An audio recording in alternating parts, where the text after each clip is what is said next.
sports. We are Blackmore. We are Wisconsin.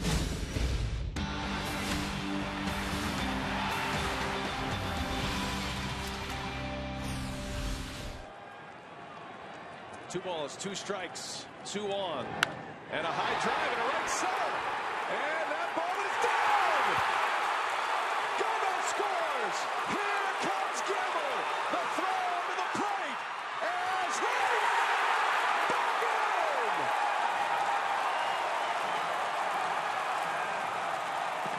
What a finish! Still got goosebumps, George Guitars, you bet. Even today, George Guitars, the hero last night, and among the leaders in almost every offensive category for this Brewer team. Not bad for part-time duty. We welcome you to Miller Park. It's the Dodgers and Brewers game 2 of the series.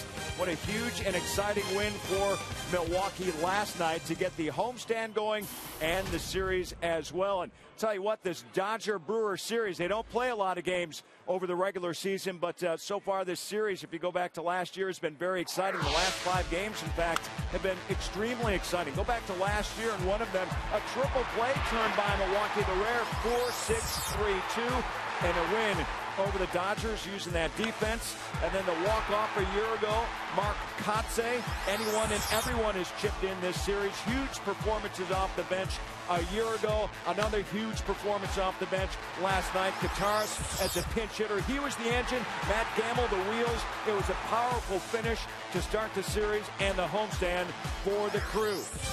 Catch me if you can. The Brewer catchers have provided an all-star-like performance so far. B and Rock tell you what's in store for tonight. Game 2, Dodgers and Brewers on the way.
Wisconsin is presented by Menards. Save big money on all your home improvement needs at Menards. By Miller Lite, because when friends come together, it's not just a good time, it's Miller time. By Toyota. When you choose Toyota, you get a lot for less. Toyota. and by AT&T, the nation's largest 4G network. AT&T, rethink possible. Roof is closed on a Wednesday night for baseball in Milwaukee, and a familiar face is on the mound for the Dodgers tonight. Chris Capuano, a former 18-game winner as a member of the Brewers. He toes it up against Zach Greinke. Greinke putting his undefeated record here at Miller Park on the line tonight. He is a perfect 12-0 in 16 career games. And hi, everybody. Brian Anderson along with Bill Schroeder. Great to have you with us tonight. And let's see if the Brewers can now make it back-to-back wins against the Dodgers, who came in as the hottest team in baseball. And Rock's favorite subject, catching, comes up, because last night we saw a great performance, not just from George Gutaris, but also Jonathan Lucroy. Well, and they've been doing that in the first couple of weeks of the season. And it's a good thing, because a lot of the guys at the top of the order really not swinging the bats as they would like. Both of them coming off very good spring training. Jonathan Lucroy started to really come into his own last year as a hitter, but right now he is red hot. He's swinging the bat well, driving in runs, doing a nice job at the bottom of the order. And a guy that I admire a lot, a backup catcher, doesn't get a lot of at-bat. George Gutaris has been Ron Renick's best pinch hitter on the bench, and when he gets his starts, he's swinging the bat well, too. And a pinch hit two-run double last night proved to be the game winner, and now we'll see if the Brewers can keep the magic alive at home, and we'll see if Zach Greinke can keep the magic alive at Miller Park. It's the Brewers and the Dodgers. It's coming up next on Fox Sports Wisconsin.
And there is Zach Greinke leading the Brewers onto the field here at Miller Park.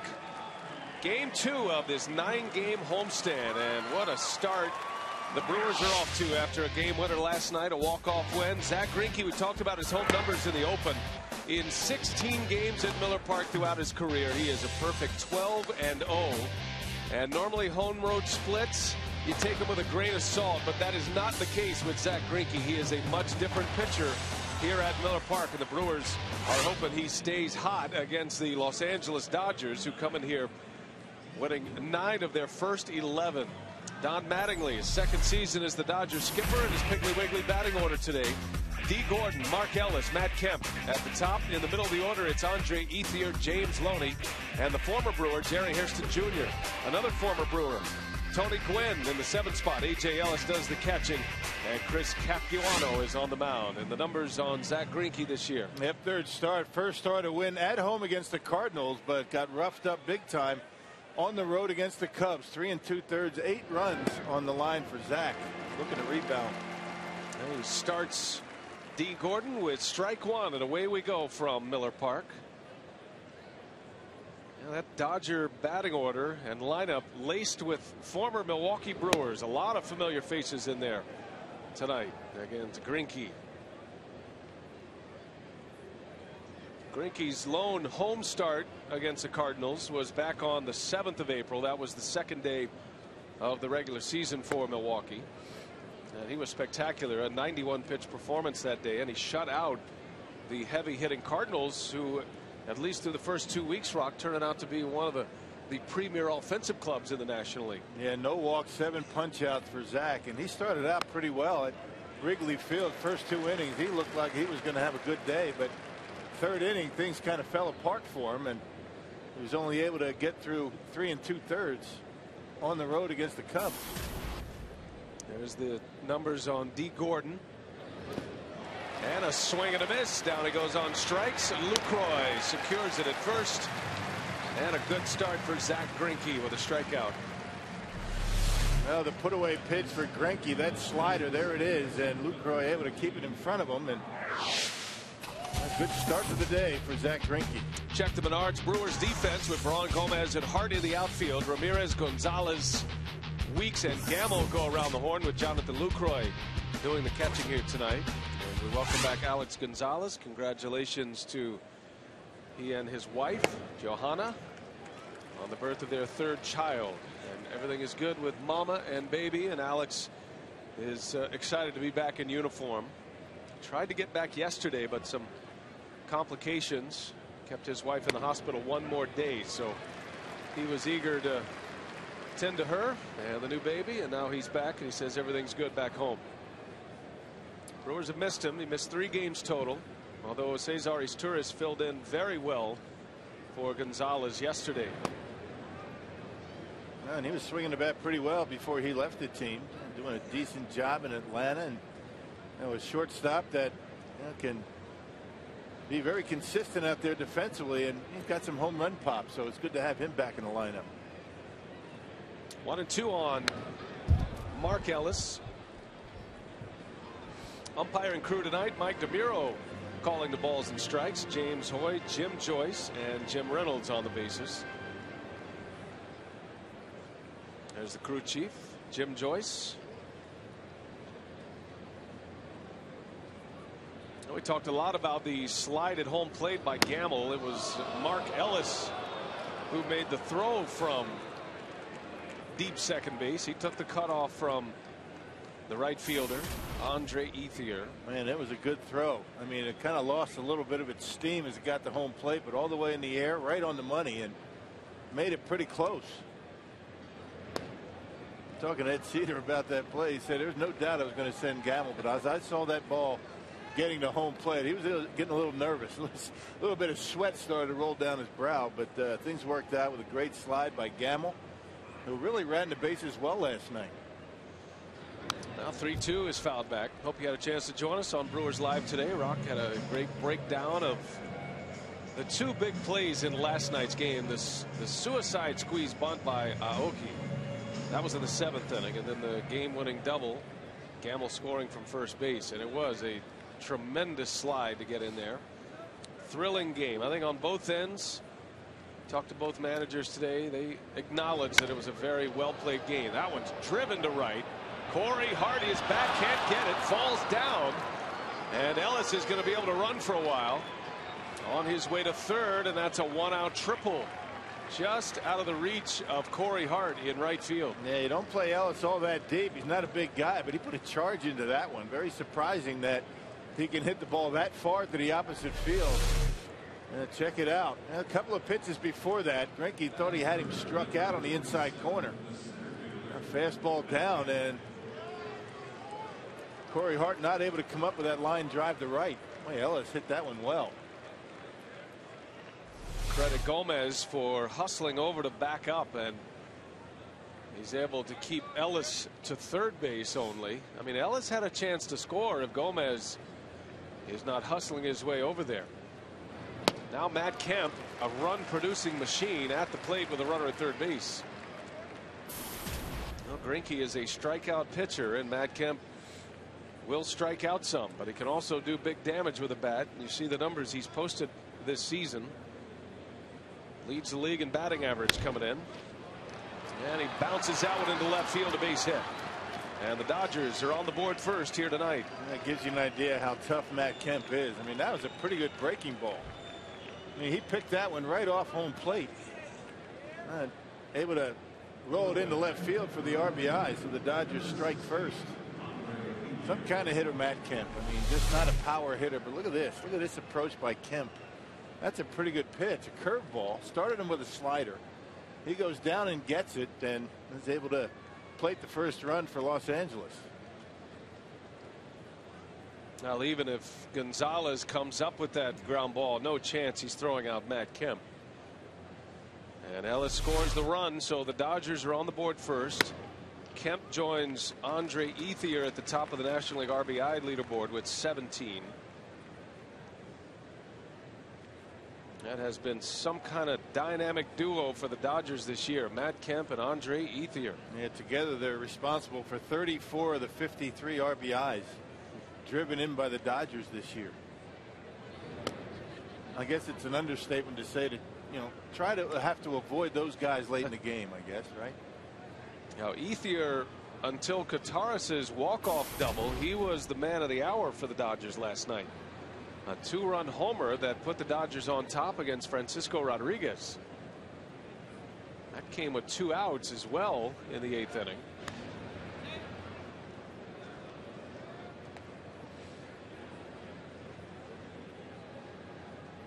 Yeah, both he and Matt Kemp, I mean, tremendous power from line to line. Doesn't matter where you pitch him, you got to keep the ball down. And K-Rod left the fastball up, out over the plate. And it looked to be a problem for the Brewers, but able to come back.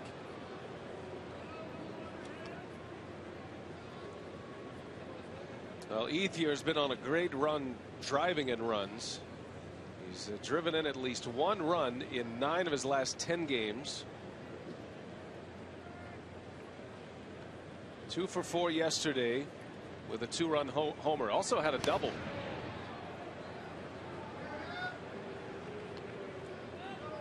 Matt Kemp's always eager to run when he gets a chance. Greinke has a good move. So we'll see how that affects the running game of the Dodgers tonight. Kemp stole 40 bases last year to go along with his 39 home runs. He narrowly missed the 40-40 season. And they check on him again, much closer at first base that time. Yeah, one thing's for sure, you got to really spend a lot of time worrying about Kemp, but you know what that does, it takes a little bit of the attention away from Ethier, and that's the guy that can really hurt you. He's got the bat in his hand. A number of consecutive throws over to first base. That one pretty close.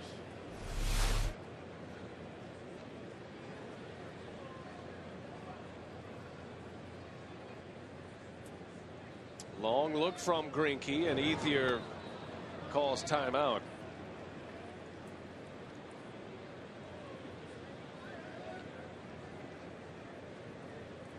Some early stressful pitches for Zach Greinke against the Dodgers. Dodgers had won 6 in a row until the Brewers win last night. 2 streaks were snapped last night. The Brewers snapping their 4-game losing streak and wiping out the 6-game winning streak for Los Angeles. They were coming off a sweep of the San Diego Padres.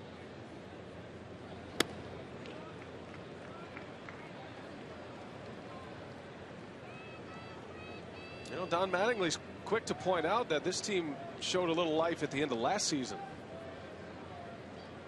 Dodgers finished the season. They were 82-79 for their overall record. But you'd look at their last 2 months, August and September, they were 14 games over 500. They were 34-20 the last 2 months. Yeah, playing as well as anybody in baseball, and they've got a number of new faces this year as opposed to last year. Dodgers cleaned house. Pitching, position players. Jonathan Broxton, their closer, is gone. John Garland, Hung Chi Kuo, Casey Blake. And we saw Kuroda start for the Yankees the other night out of their starting rotation. Added a few pieces. Aaron Harang, one of their starting pitchers, and Chris Capuano, the two guys we're going to see in the last 2 games of this series. Tomorrow, Harang will match up against Randy Wolf. Harang's off to a great start. He's back to his 2006 Cincinnati Reds form.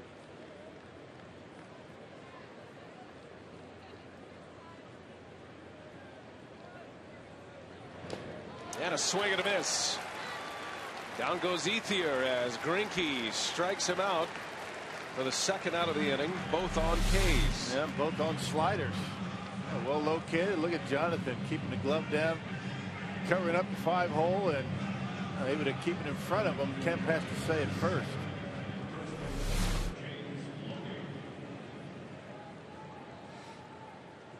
Well, Greinke is a strikeout pitcher. As a matter of fact, when he first got to the Brewers after the rib injury in the early part of May, he missed the first 5 weeks of the season last year. If you track the strikeouts from that point to the end of the season, only Clayton Kershaw had more strikeouts in the National League than Zach Greinke. And impressive that you could miss 5 weeks of the season and still have a 200+ strikeout season. Yeah, in the top 10 in the National League. That's amazing. That tells you how good Greinke can be. A lot of that success here at Miller Park. Greinke finished 7th in the league in strikeouts. Despite missing those 5 weeks, he made 28 starts, so basically 5 starts, and ended up striking out 201 batters and a little over 171 innings. Amazing. And a lot of those strikeouts because of his slider. A slow curve to James Loney. It's 2-0. I'm not sure what Matt Kemp's waiting for. Loney not considered a power hitter. They'll hit you some home runs, getting a 12 to 13 range, but normally a guy that's going to get you a base hit.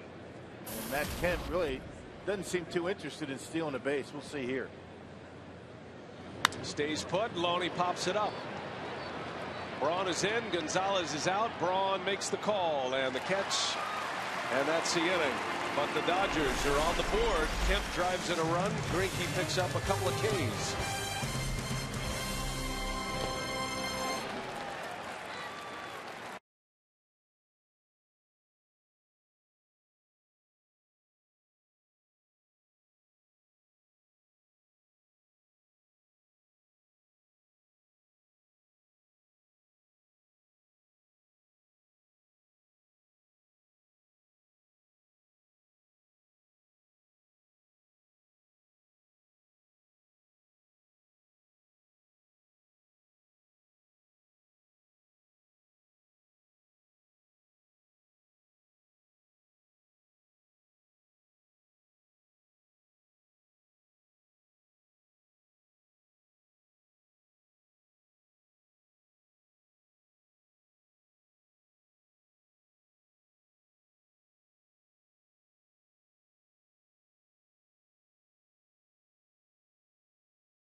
Well, he rolled a few dice last night, didn't he? Second-year Brewers manager, putting the final touches on his lineup card. And the lineup that will face Chris Capuano. It's brought to you by Piggly Wiggly, Ricky Weeks, Carlos Gomez, and Ryan Braun. Then it's Ramirez, Hart, and Gonzalez, followed by Gamble, Lucroy, and Zach Greinke. And Chris Capuano signing a 2-year deal with the Dodgers, making his 3rd start of the season. No, and he got that deal because he showed baseball that he was healthy. He made 31 starts last year for the Mets. Had an 11-12 record. He pitched in the big leagues for the Brewers for 5 years. A pretty good outing, beating the Pirates his last time out.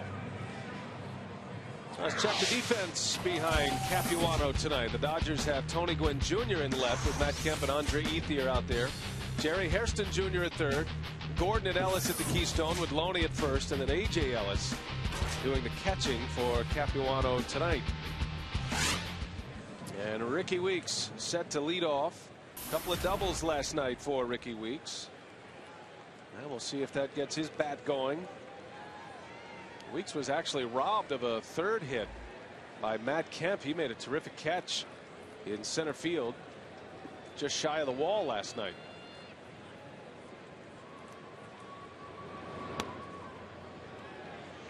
Now Chris Capuano, now 33 years of age. Last year with the Mets, an 11-game winner. Able to make 31 starts for the Mets last year. And 2 games out of the bullpen. He's an amazing comeback story. 2 Tommy John surgeries, 1 in 02 prior to his time with the Brewers, and then 1 in 08. And it was the Brewers who rehabbed Chris Capuano. He used the Maryville facility and was out of baseball for 2 full seasons and away from the major leagues for 3 full seasons. As he finally returned in 2010. That was some comeback when he finally did make it back that year. Yeah, some guys don't come back completely from 1 Tommy John surgery. He had to go through it twice, and boy, if a lot of guys that probably cash in at that point, but not Capuano. Did that get him? No. Weeks able to skip rope and get out of the way. He's not afraid to come inside either. I mean, we remember that with his time with the Brewers. He's got a good cut fastball. I think that was a 4-seamer that he tried to get in on Ricky's hands.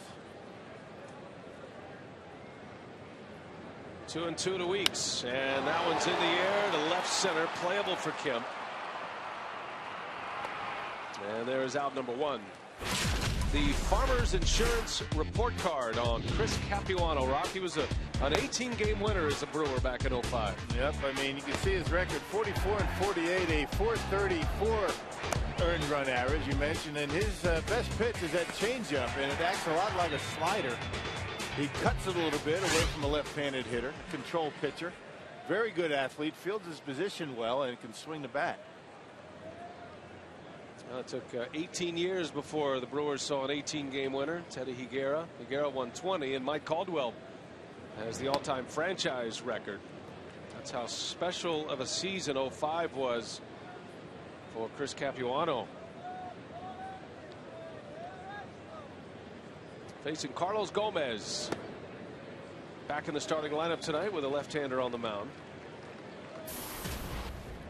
Gomez has been swinging a red-hot bat, 7 for 20 on the season. Driven in 3 runs, and it was a pinch running appearance last night that created a little havoc for the Dodgers, as Gomez scored the tying run last night ahead of Gamble. Yep, a stolen base to get into scoring position in the 9th. Well, you get guys on base like that. I mean, they disrupt the timing of the pitcher and his concentration. We saw that in the first inning with Greinke when Matt Kemp was at first base. You split your attention, and a lot of times a hitter's going to get a good pitch to hit. Hitters count for Gomez, and he popped him up. Got in there on his hands. Ellis will make the call, and there is out number 2. A lot to recommend in last night's game, but how about Gomez? As he was scoring, he turned around and immediately, look at him back there. Great. Yeah, get right down, there. Gamble. Yep, get down. Not only get down, but get down to the foul side of the plate. So good job by Gomez doing exactly what an on-deck hitter has to do, be a coach. Telling him where to slide, when to slide.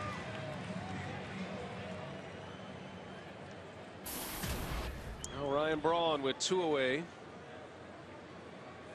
You might remember if you were joining our broadcast during spring training, Capuano threw one behind Ryan Braun behind his back. Braun had homered off Capuano in his first at bat. A couple of Dodgers were hit. Capuano with a new team. Threw one behind the back of Ryan Braun. Yeah, trying to send a signal to his teammates. I've got your back, literally, right?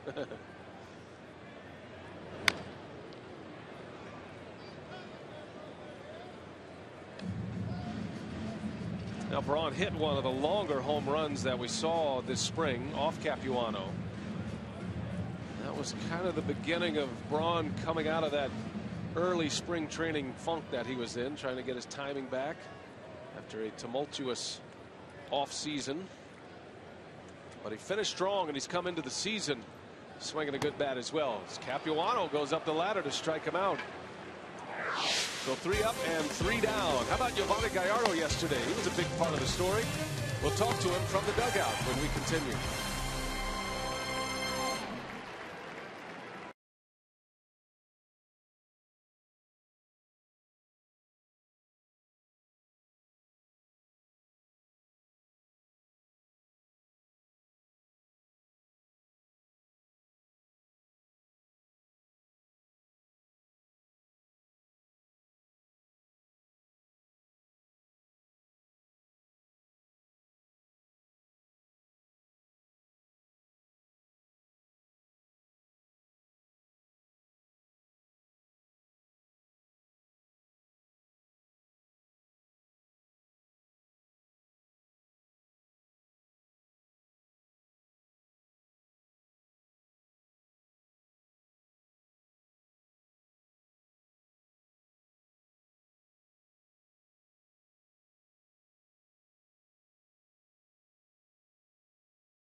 Ace number 1 was stellar last night, Yovani Gallardo, and he joins us in the Brewers dugout. Yovani, thanks for joining us here. We appreciate your time during the game here, and I'm interested to know your thoughts about last night's game. That didn't take long.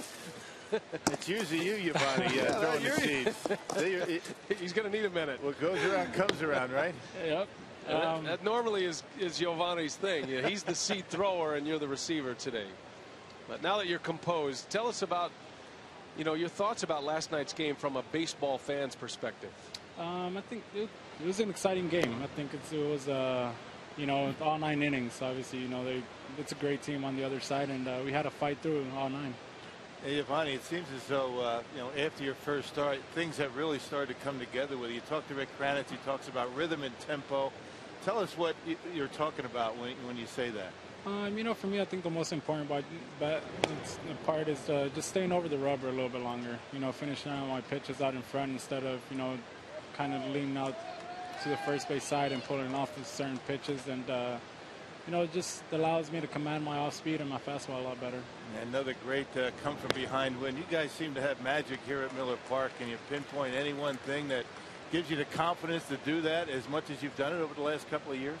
We love playing here. The fans, like I said, the fans have been great. They were behind us the whole game last night, and it's exciting to see that as a ball player. Yovani Gallardo joining us, last night's starter. Briefly was in the winner's circle before Ethier took it away. And just tell us about the clubhouse scene last night. You guys are a pretty tight-knit group, it seems. What was it like? I know it's April, but that was a big win. You guys looked like you were pretty excited going in there. Yeah, of course, I think, the last 4 games of that road trip were tough. We faced some pretty good pitching, and, we struggled a bit, but, it was big for us last night. Overall, as a club, as a team, even though it's early, but, we got to get every win that we can. You put together back-to-back starts. We talked last night about the two catchers, Lucroy and Kottaras, are having great years offensively already, but that changed for you. You pitched well with Kottaras back there in Chicago. You pitched well last night with Lucroy. Does it make a difference to you? And what are some of the things you look for with each of those catchers? Not at all. I mean, like I said, both those guys do a great job back there. You know, they watch a lot of video. You know, they have a game plan going into the ball game, and obviously, you know, the hitting. You know, both Luke and George have come out with some big hits for us. Talk to us about Zach Greinke and his chance to bounce back tonight after a rough start in Chicago. What do you see from him? What are you hoping to see from him tonight?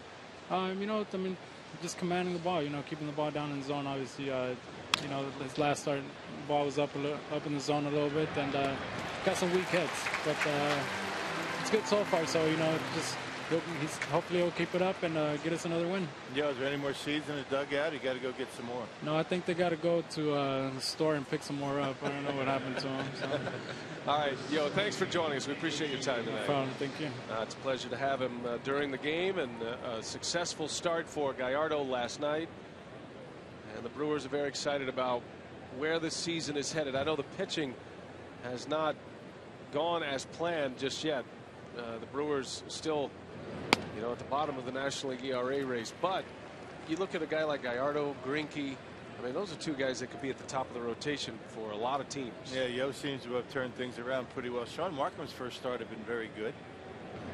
And it's interesting to hear Giovanni talk about tempo and what that means. And he said it's just a matter of staying over the pitching rubber a little bit longer. That means that balance at the top of the delivery before you start your delivery to home plate. I mean, that's an important part of the pitching delivery. You collect yourself, and I know Jerry Augustine talks about that kind of thing all the time, but just a little subtle change and pausing just a little bit keeps you back, not rushing to the plate with the baseball. It makes a big difference. 1-2 to Ellis, and he lays off. Greinke trying to make it a quick second inning here as a strikeout and a ground out. Well, we love hearing from the guys during the games, and we certainly appreciate the opportunity to talk to them. Giovanni Gallardo might seem soft-spoken, mild-mannered, but he's kind of stealth in that regard. He's a sneaky comedian. He's a prankster. He is. Likes to have fun. Ellis into center. Gomez is right there, and Greinke, a nice tidy 1-2-3 second inning.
A Matt Kemp RBI single in the first inning. And a reminder, the Brewers and Bucks are being shown live simultaneously tonight on Fox Sports Wisconsin. The Brewers game against the Dodgers here as usual right on Fox Sports Wisconsin. The Bucks and the Wizards on Fox Sports Wisconsin's alternate channel. And that game is already in progress from DC. Alternate channel carried by all major cable providers. And for more information about our alternate channel site, including channel listings, visit foxsportswisconsin.com. 1-0 Los Angeles as Ramirez will lead off against Chris Capuano. Ramirez, Corey Hart, and Alex Gonzalez.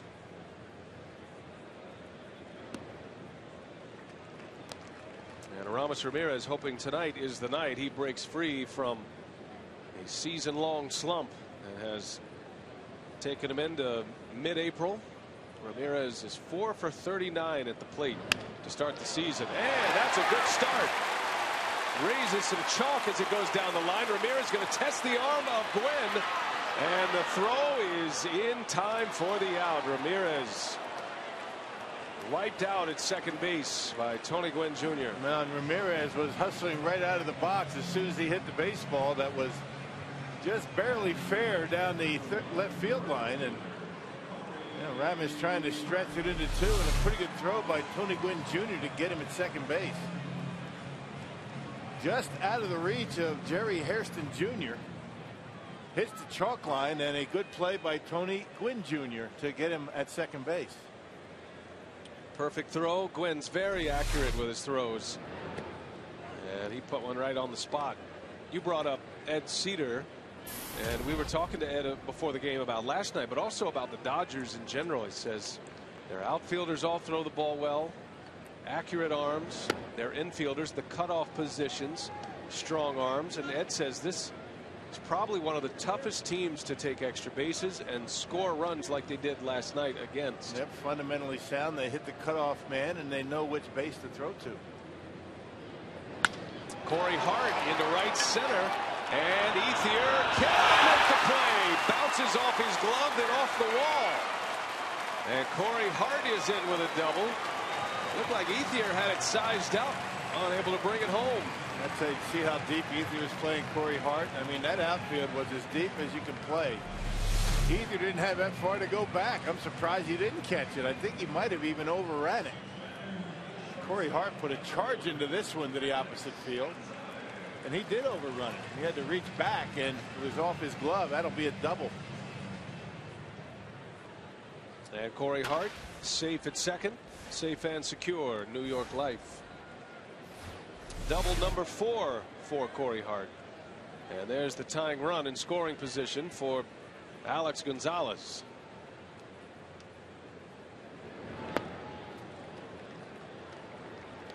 I figure Alex Gonzalez has to feel pretty relaxed. I would imagine some tense times while he was gone, and thinking about things in Atlanta and Chicago, how that all was going to work out, and all behind him, everybody's fine, and now you get to baseball.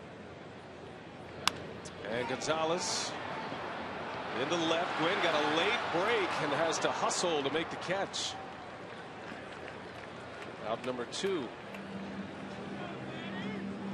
A little odd defense so far this second inning. 2 gone for Gamble. And what a night he had last night. Not only did he make the mad dash from first base to score the winning run, but Gamble also stole a big base in the 7th inning. He scored what would be the go-ahead run, and then that was on the suicide squeeze. Showed some good reads. Ron Rinicky was commenting on his base running ability. Didn't realize Gamble was so skilled on the bases. Yeah, it's all about timing on that suicide squeeze. If the runner leaves too early, there's trouble. There's a base hit by Gamble. And Corey Hart will score. We are tied at 1 as Matt Gamble picks it right back up. Matt Gamble coming in, hitting over 280, so he's off to a good start. And now 4 for 10 against left-handed pitching this year. That's something that'll keep him in the lineup. He started every game so far for Milwaukee. A nice short stroke. Didn't try to overswing, lefty versus lefty, and a big 2-out RBI. Ellis disappointed. Trying to save a run there. Gamble drives in his 3rd. 2 for 3 yesterday with a home run. And now an RBI single with 2 away in the 2nd. All even at 1. As Jonathan Lucroy will bat.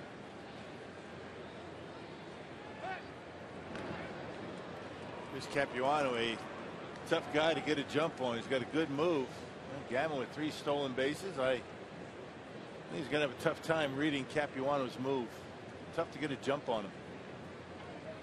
Matt Gamble is the first to point out he is not a base stealer. He survives on the sneak attack. But he's stolen a couple of big bases already this year. Lucroy dribbles one out to Gordon. And that'll do it for the Brewers in the second, but they get a run on a Matt Gamble RBI single. All tied at 1.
And we're all even at 1, and we're pleased to be joined now by Doug Melvin, the Brewers general manager. And good day to talk to the boss after a game like we saw last night. That was a thriller, and you've seen a lot of baseball in your life. You've seen a lot of baseball at Miller Park. Where does that one rank up for you? Yeah, it was a pretty good ball game. I was talking to Tim Wallach with the Dodgers and Tony Gwynn, Jerry Harrison. We were all talking about what a good game, well played game. And managers had to manage, and players had to play hard right down to the end. Were you surprised at that Aoki at bat? I mean, here's a guy that over in Japan won batting titles, all-star games. He goes up there and he's bunting the whole time and got the job done. Yeah, it was an interesting situation, and I was talking to Ron about it. Was safety squeeze or was it a suicide squeeze and whatever? But it's a fun play. The fans love the squeeze play, and he went up there and he executed. Matt Gamble executed as a runner. So much has to happen on a squeeze play. You got to get a good pitch to hit.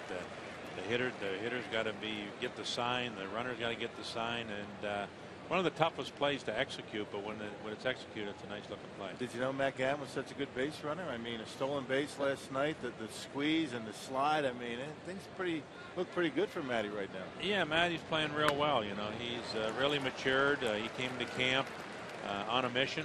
In the past, he had to get focused a little bit more, and I could see when you're playing behind Prince Fielder and at the time Casey McGee, you might wonder where your future is. But he came into camp on a mission. He's done a good job. But we've known he's a pretty good base runner. He runs better than people think, and he's played very well defensively also. A strikeout for Zach Greinke as he strikes out Chris Capuano. A few minutes here with Doug Melvin, the general manager. And as Capuano leaves, I'm kind of interested to hear your thoughts when you see him. He's back, a 2-year contract. You guys rehabbed him. He went through a lot to get himself back on the field. What goes through your mind when you see Chris Capuano still pitching? Well, Chris is one of my players that I really admire all the years I've been in the game because of what he's done and never gives up. He's a real professional, real bright kid. And I know that he's not a kid anymore and when you get into the 30s, but they all seem like kids to me. I remember I was on the trip to Japan and got to spend time with him at the U.S. Embassy in Japan on that trip. And once you get to know Chris Capuano, you know how determined he is and how hard he works and real professional. And he did a nice job for us. Time just ran out with the injuries that he had. Let me ask you about Zach Greinke. I mean, you've been around this game a long time, and you've seen a lot. Have you ever seen home road splits on a guy like Zach Greinke? I mean, a 12-0 here at Miller Park. I mean, that's unbelievable. Yeah, it is, and you know, it's interesting. We had the best pitcher in baseball with the best ERA on the road with Sean Markham. Right. He had the best road ERA, better than Verlander, Halladay, and we had the guy that had the best home record. So it is strange. I know we go through that a lot, even as a team. When you're not playing well on the road, what's the reason? But yeah, very unusual for that. But he's a quality pitcher, and this is a tough ballpark to pitch in. Not an easy park to pitch in. The gaps, ball can fly out of there at times, and I know hitters on the opposing teams, when they come in here, they do love to hit in here. I've talked to a number of players and teams and other GMs, and they said they love coming in here. They like to swing the bat. They love the feel of the ballpark from a hitting standpoint. Are you guys doing anything to try to remedy that, or do the numbers have to just play themselves out? I mean, do you travel with his home pillow or something? Yeah. Is there anything you can do, or do you have to let the player take the lead on that? Yeah, I don't think there's anything you can do about it. You know, you just sort of let it play itself out, and you know, I think the biggest thing is that they try not to let it think about it as much. I don't even know. Zach probably knows about it. Do you think? That's a good question. I think he knows that he feels good at home. That's Yeah. for sure. Yeah, That's a good way to put it. Yeah. Your assessment, you know, first couple of weeks of the season, you know, there's been some good moments, there's been some rough moments. Your thoughts?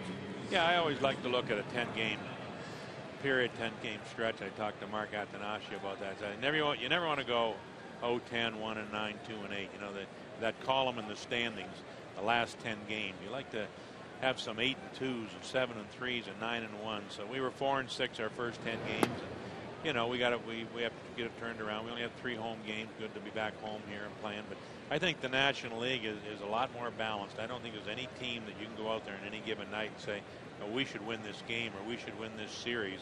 There are a lot of teams have gotten better. You know, the Diamondbacks are a better team than they were at the start of last year. Washington's a much better team. You know, Atlanta's obviously a good quality club. The Dodgers, Kevin Towers told me he's very worried about the Dodgers. He said they think that they have a good chance of, you know, in that National League West. So there aren't any easy games anymore. So I don't see a team going out, taking off, winning 100 games like the Phillies have the last few years. I think the league's going to be pretty balanced. From our standpoint, we've got a few guys that need to get the bats going. They know who they are, and that they get off to a slow start. But we haven't pitched as well as we wanted to. You look, and we're in the bottom or the lower part with pitching, and I know us and Tampa Bay pitching are I think we're the 2 worst in the major leagues there at one point in the Red Sox. So that's not going to stay that way, and if it does, we're in trouble. Visiting with Doug Melvin, the Brewers general manager, joining us here in the booth in the third, and Greinke getting Ellis, shallow fly ball, long run, hard basket catch. Nice play to end the inning. And Zach Greinke has retired 8 straight. Can you stay for another half inning? I sure can. Love to tap into what's going on down in the minor leagues. Great stuff in the Brewers farm system. Brewers are coming to bat, all tied at 1.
bottom of the third, and there is the star from last night, George Kataris. And we were talking to Doug between innings about the catching, and this, of course, is Rock's favorite subject. So what we thought we'd do, Doug, is we'd compare the Kataris-Lucroy, Katara-Croy, with Brian McCann, Buster Posey, Yadier Molina. Now, those three considered, the other three, the top catchers in the National League as Greinke bounces out. But how about George Kataris and Jonathan Lucroy from a general manager seat?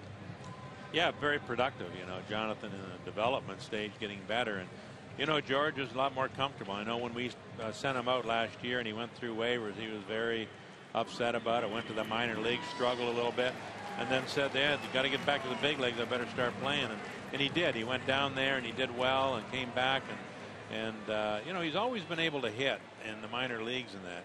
He just hasn't ever gotten the opportunity here. But sometimes there's players that they play enough. If they play too much, they don't perform as well.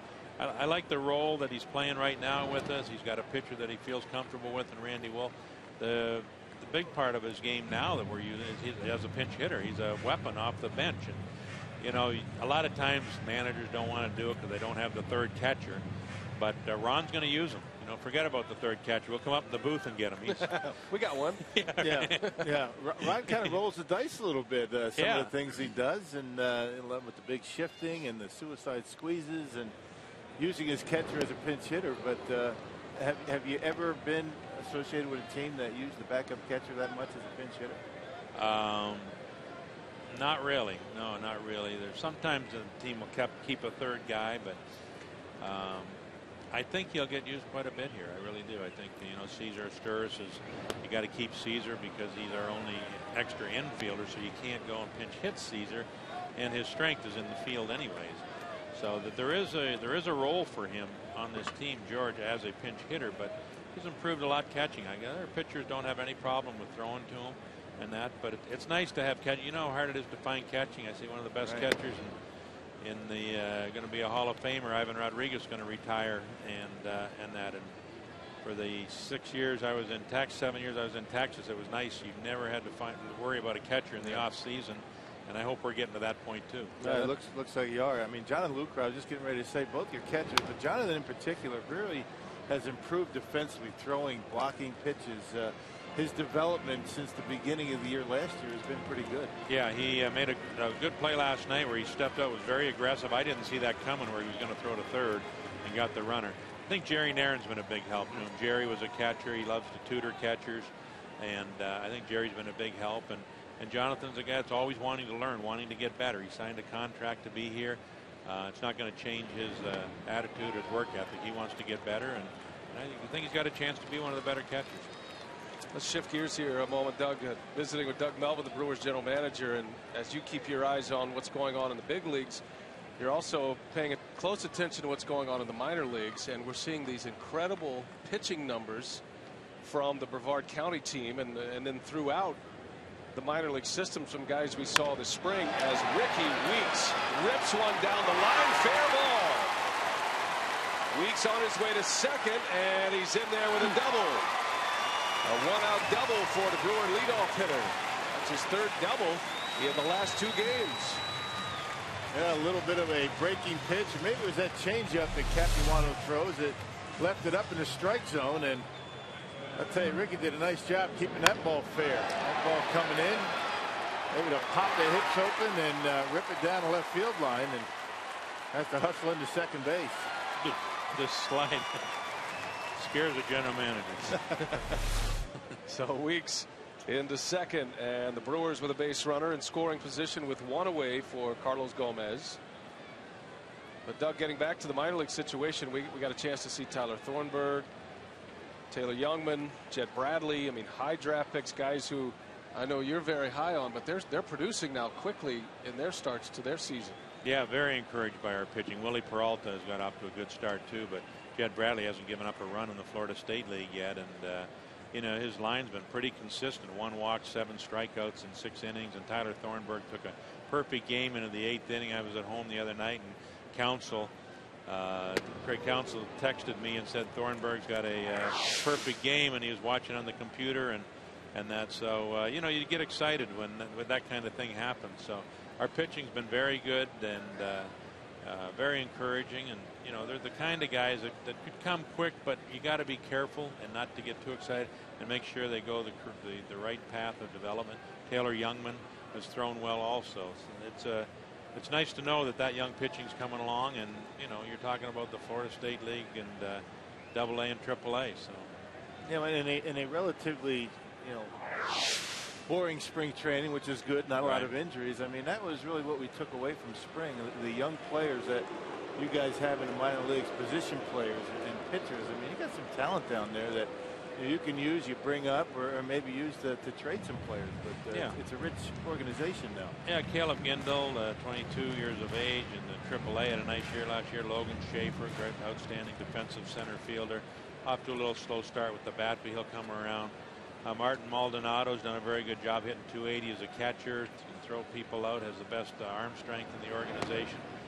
Scooter Gennett, I think, is hitting 385, hit 2 home runs the other night, and Tyler Thornburg's shutout. And we saw him in spring training hit for the cycle in a big league game. So he's a young player that he can just flat out hit. So you know, you always see the rankings of where the prospects are, but we're very comfortable with the players that we have in the minor leagues.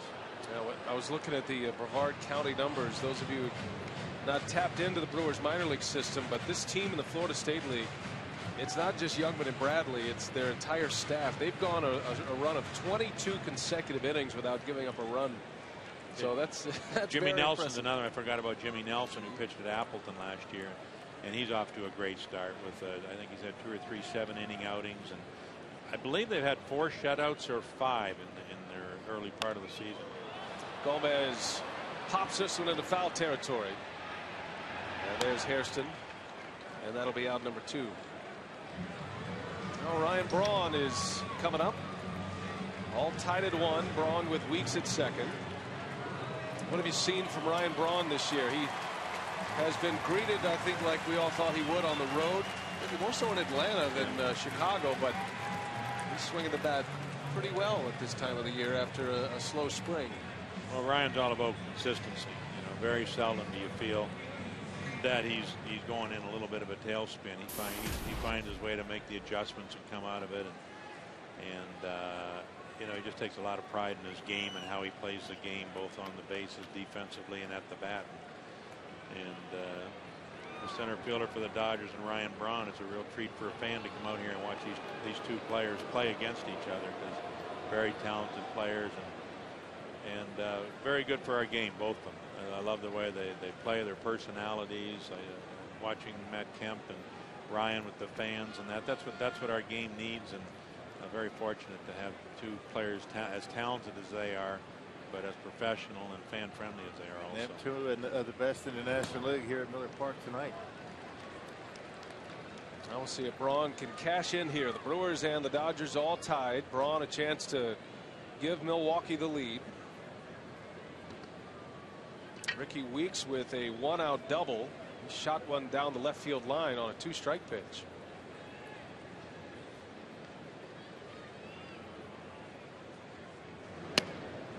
Capuano drops in a changeup for a strike. This is an interesting matchup. Were you at the game this spring in Glendale when Braun went deep and then Capuano threw behind him? We were. Doesn't seem me. like Chris's I know. character. One got away. He wasn't throwing at him, I don't think. Yeah. That's a coincidence that a couple of Brewers got hit. Here's the 1-1. Braun got jammed, and Gwynn is there for the out. Doug, it's always great to visit with you. Thanks for your insights. We appreciate you joining us in the booth. Thank you very much. Thanks, Doug. Glad to do this. We'll talk to you soon. Doug Melvin typically joins us once during a homestand.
brought to you by GMC. It was Matt Kemp's single into left that scored Ellis for the Dodgers' first run. And then in the second inning, the bottom of the second, Matt Gamble, a two-out single into center field.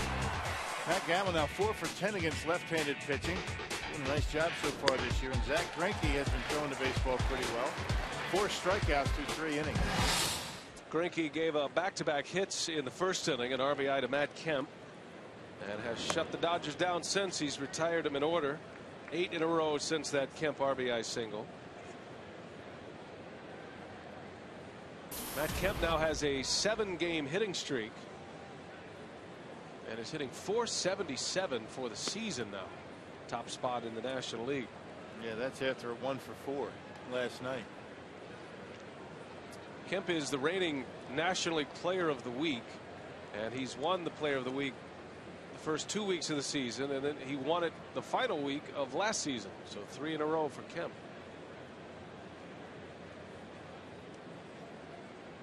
Greinke has him leading off here in the 4th inning. It's always a bonus when Matt Kemp is batting with nobody on base.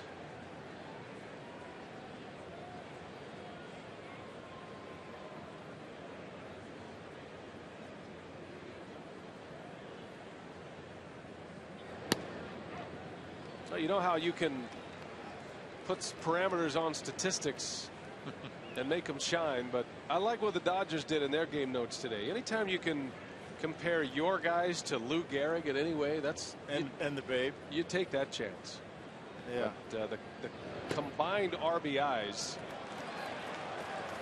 of Andre Ethier and Matt Kemp with 33 at this point. Now we're talking through the first 11 games. Only Lou Gehrig and Bob Musial with more. The 27 Yankees. Matter of fact, the 27 Yankees had 2 on that list. Lou Gehrig and Tony Lazzeri as well. And that's the gold standard for a good team. Right? Yeah, that's right. Because Matt Kemp draws the walk. Our AT&T trivia question tonight: who led the Brewers in batting average in the 2011 NLCS against the Cardinals last year? That's a good question. The batting average leader.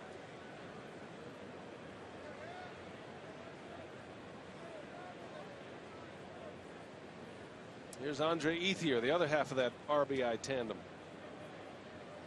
Now the Babe Ruth Lou Gehrig run production after the first 11 games, the 32 Yankees. Yeah. Well, not quite the 27 Yankees. Yeah, and that's what everybody says. You know, you start walking guys and you're pitching to a team very carefully. They say, what are they, the 27 Yankees?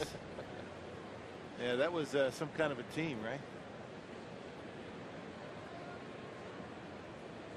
Well, the Los Angeles Dodgers off to a 27 Yankees start. Dodgers winning 9 of their first 11. Well, if they hope to continue that pace, they're going to have to get production from some of the other guys other than Kemp and Ethier. I'm sure they will, but so far those 2 have carried this club. And they're pitching.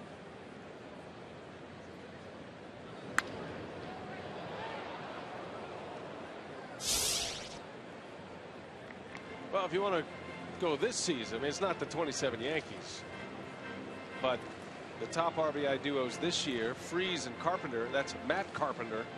He's been a big surprise in St. Louis. Had a game winner last night on a sac fly. Yeah, that offense for the Rangers may be compared to the 27 Yankees before it's all said and done. The Rangers destroyed the Red Sox yesterday. 18 runs they put on the Red Sox. John Lester, one of the best left-handers in the game, 7 runs in 2 innings. Those guys can hit. We saw those guys in spring training. Oh boy. Boston is in a major tailspin to start the season. Actually, they were going along okay, and then comments by Bobby Valentine concerning Kevin Youkilis spiced up the scene there at Fenway Park. Kemp goes. Ethier drills one center field. Gomez got it. Throw to first. Easy double play there. Gomez did the hard work to make the catch. He had all day to make a Nice easy throw into first base, but on the run he threw it all the way on the fly, and when he let that ball go, I thought that was going to end up in the Brewers dugout. Look at the closing speed for Carlos Gomez. Able to make the catch easily, and there's no chance for Kemp, who's running on the pitch, to get back. Head high, perfect by Gomez.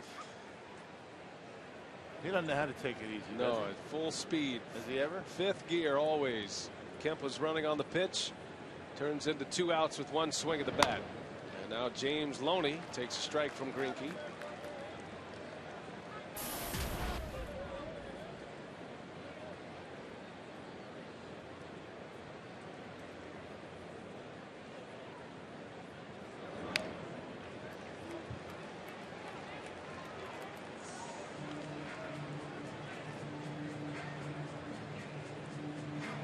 Loney flew out to left his first time up. That ended the first inning. Dodgers got a run in the first on a Matt Kemp RBI single. Matt Gamble answered with a 2-out RBI single in the second. That's where we are, 1-1.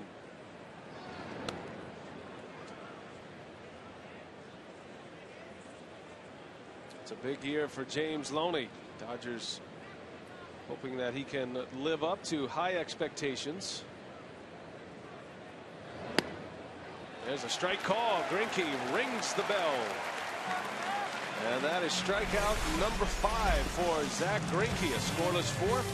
Turns out to be a 3-batter inning for Zach. In the Toyota territory.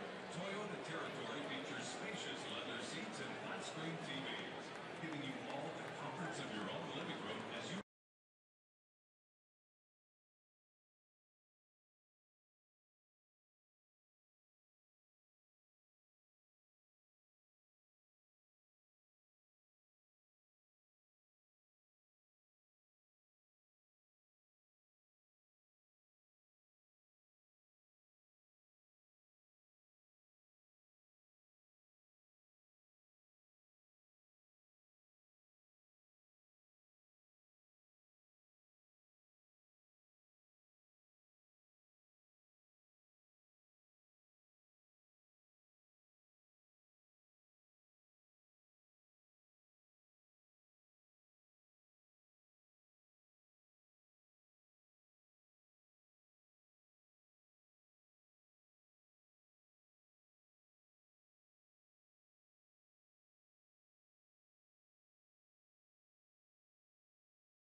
Dodgers and Brewers in the bottom of the 4th inning. Time to check in with the crew and the community. Brewers fans, do you know someone who has helped improve the lives of others? If so, the Brewers would like to hear from you. Nominate your Brewers Community Achiever at brewers.com/community or pick up a nomination form at the Guest Relations booth at Miller Park.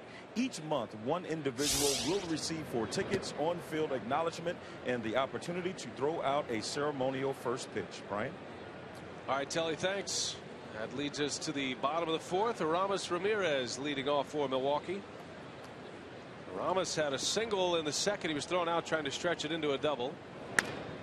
And a bouncer to Hairston. Nice play. And he takes care of Ramirez at first. Jerry Hairston Jr. He played such a big role for the Brewers in the postseason. Our AT&T trivia question: who led the Brewers in batting average in the LCS last year against the Cardinals? And Jerry Hairston would be a good guess. He had .391 in the LCS. Kind of came in as a platoon player, but ended up playing every day for the Brewers at third base. Yeah, I mean, he was a valuable component to that postseason run for Milwaukee for sure. Great pickup by Doug Melvin at the All-Star break or at the trading deadline. Well, there were a lot of discussions with Hairston and his camp and Doug Melvin this offseason. But you got to tip your hat to the Dodgers. They came in quickly with a 2-year offer. Right. The Brewers were still trying to sign players. You know, they were in the middle of the Ramirez deal and Nori Aoki, and they weren't quite ready to pull the trigger. And Jerry Hairston said, I had to go with the bird in the hand, right? Scores 2 in the bush. And he took the deal. That's how Dale Swayman ended up in Chicago. He could very easily be the Boston Red Sox manager. They kind of took their time to make a decision, and the Cubs swooped him up. 1-2 to Corey Hart. Hart scored the lone Brewers run in the second. He doubled to get himself into scoring position.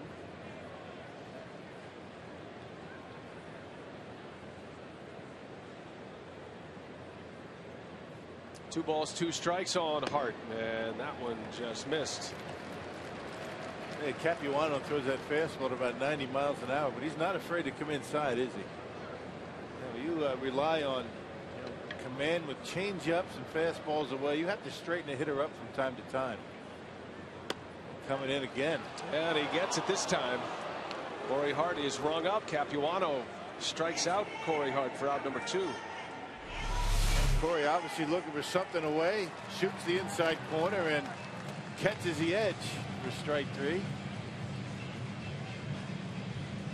Ellis barely has to move the glove. At each Sunday home game, the first 2,000 kids ages 12 and under entering Miller Park will get a coupon for a free Blue Bunny mini swirl cone. That's compliments of Blue Bunny ice cream.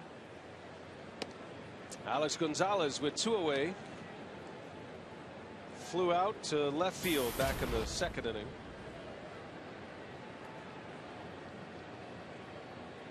Gonzalez last played Friday night in Atlanta.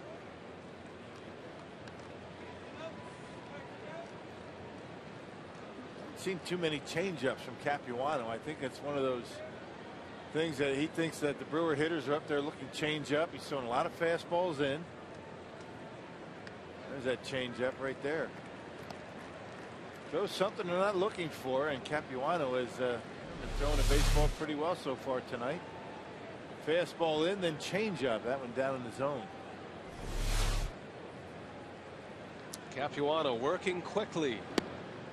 And that is ball 4. He walked Gonzalez on 4 straight. Well, a reminder to set your compass due north on Fox Sports Wisconsin. This week, take a look at a few of the great characters who make outdoor television shows. Watch Due North Outdoors.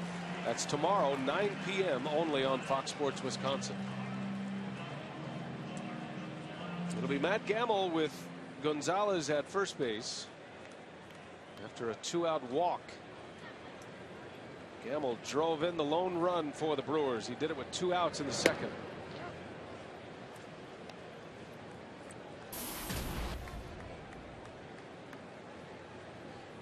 Gamble spent some time with Capuano as Capuano was doing his minor league rehabilitation from that 2nd Tommy John injury.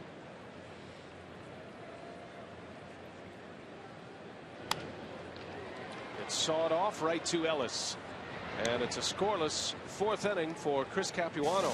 Another good one going tonight early. All tied at 1. The Dodgers are coming up.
Wisconsin is presented by Piggly Wiggly, the official supermarket of Fox Sports Wisconsin.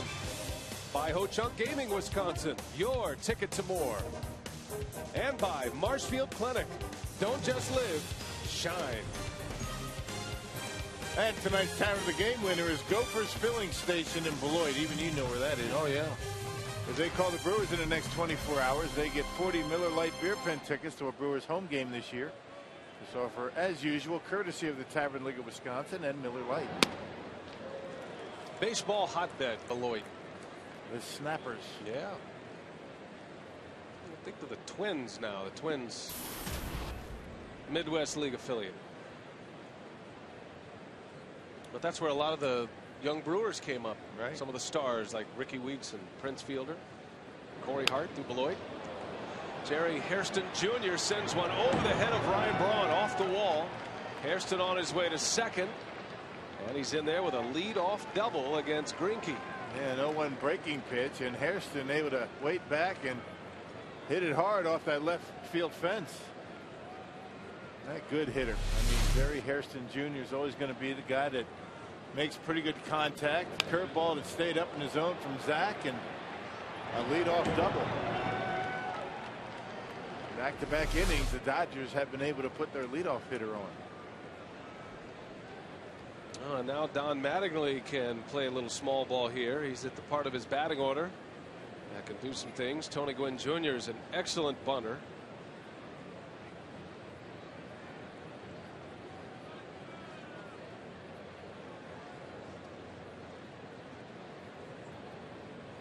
Gwynn grounded to short in the second inning. Not bunting, breaks his bat, and that is going to fall for a base hit. So the Dodgers have something cooking here in the fifth inning. Well, Tony Gwynn, right off the end of the bat goes flying. He's only holding the handle, but because he didn't hit it all that well, dumps it in front of Braun. So the bottom of the Dodgers order is starting to get something going. And it'll be A.J. Ellis batting 8th in the Dodger order. Ellis lives here in Wisconsin now.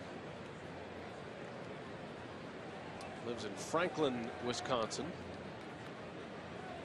which is where his wife is from. And they met in college and decided to live here in the offseason. So he's able to sleep in his own bed during the series with the Milwaukee Brewers. As a matter of fact, Marcus Hanel, the Brewers bullpen catcher, Ellis works out with Marcus in the offseason at his batting cage down there in Racine. Right. Marcus drove him into the ballpark last night, and Marcus said, "Hey, I'll be happy to drive you in tonight." Ellis said, "I don't think so. No, just stay away. Not after last night's game." You don't want to fraternize with the enemy. Yeah, that Hitters Academy down in Racine. Yeah, you see a lot of young players in high school and college, work out there. They have a pretty good baseball system down there. They develop a lot of college players, and once in a while, you see a pro player get some work out in the offseason.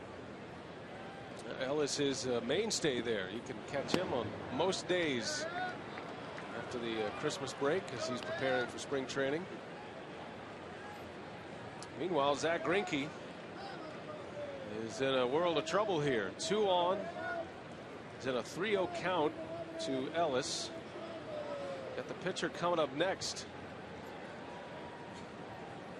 See if Ellis has the green light here. 3-0. Takes all the way, and he takes strike 1. And the Brewers willing to give him a run if they can get a ground ball in turn 2. The infield back and double play depth.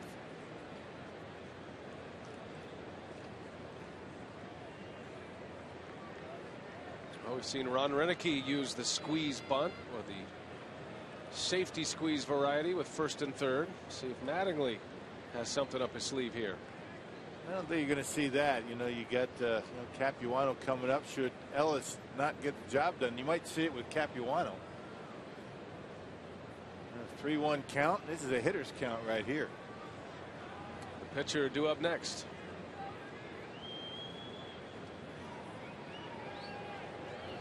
Ellis bounces one over to third. Ramirez goes to second on a bad throw, but dug out by Weeks. Wow, the Brewers fortunate to get it out there. A run scores. The Dodgers have the lead on a little dribbler off the bat of A.J. Ellis. And not hit hard enough to turn two, and no chance because Hairston got a great jump off the bag at third to throw him out at home. So Brewers have to settle for one. Almost didn't get anybody. That would have been a disaster had that ball got by Ricky. And Ricky playing it like a first baseman. Well done. So Hairston scores the run after a leadoff double, and the Dodgers are back on top. Now Capuano squares, and he takes a strike. Well, that could have been a disaster for the Brew Crew if Weeks doesn't pick up that short hop. Well, you knew it wasn't going to be a double play. I mean, it just wasn't hit hard enough, so you just make sure a one, and Ramirez nearly lost the out at second. There's a good bunt. Greinke put the tag on Capuano. So out number 2, a sacrifice for the Dodger pitcher.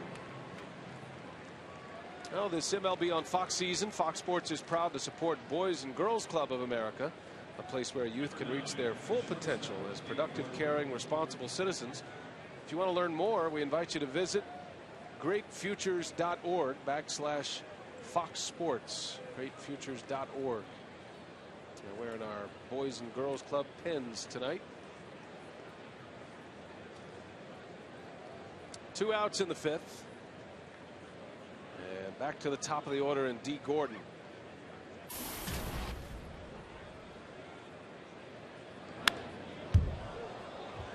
Gordon's off to a slow start at the plate. He's the Dodger leadoff hitter.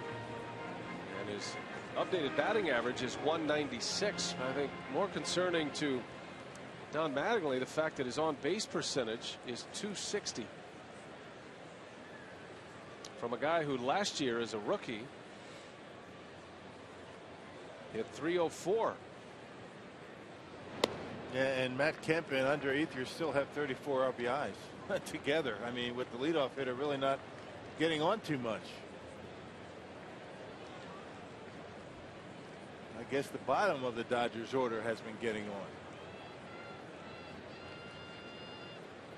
Well, Gordon finished second among rookies last year in batting average. Only Jesus Guzman hit for a higher average.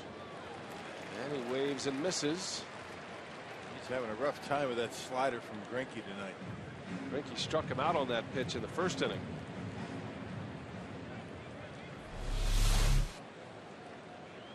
Yeah, that's a tough pitch for anybody. That's unhittable. The only way you can handle it is take it. 1 ball, 2 strikes. Runner at second for the Dodgers. And Gordon gets a piece of that one. Greinke goes right back to it.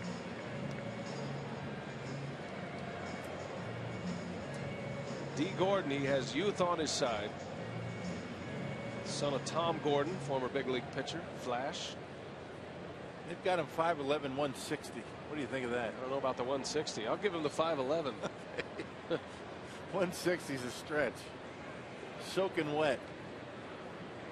1-2 pitch, and Gordon able to lay off that one. Well, he's only 23. He'll turn 24 next week.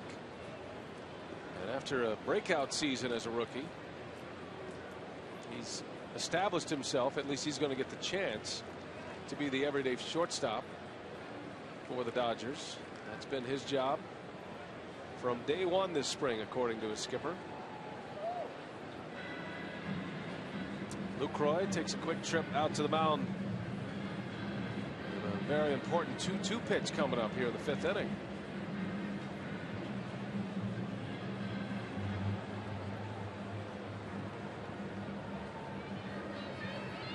Gordon's about the fastest in the major leagues from home plate to first base. He's coming out of the left side of the box.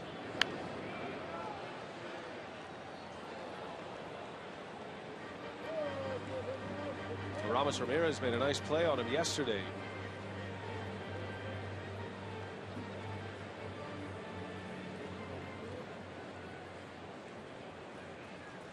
But he certainly puts infielders on alert. Both Gonzalez and Weeks a few steps in from their normal spots. There's a swing and a miss. Lucroy blocks it and secures the strikeout barely. Gordon just flying down the line. Greinke gives up a run but gets out of a mess. 2-1 Dodgers.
And we welcome you back from Miller Park. Beautiful Miller Park in Milwaukee, Wisconsin. The Brewers and the Dodgers. Game 2 tonight. Dodgers have a lead 2-1.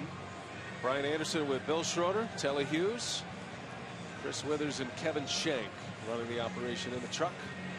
And a reminder that this copyrighted telecast is presented by authority of the Brewers, may not be reproduced or retransmitted in any form, and the accounts and descriptions of this game may not be disseminated without express written consent of the Brewers Baseball Club. So here we go to the bottom of the 5th inning, and the Brewers are down a run now. Capuano facing Jonathan Lucroy to start it. Capuano has surrendered 4 hits. 3 of those came in the run scoring 2nd inning. It was Gamble who drove in a run with 2 outs on a single. Drove in Corey Hart.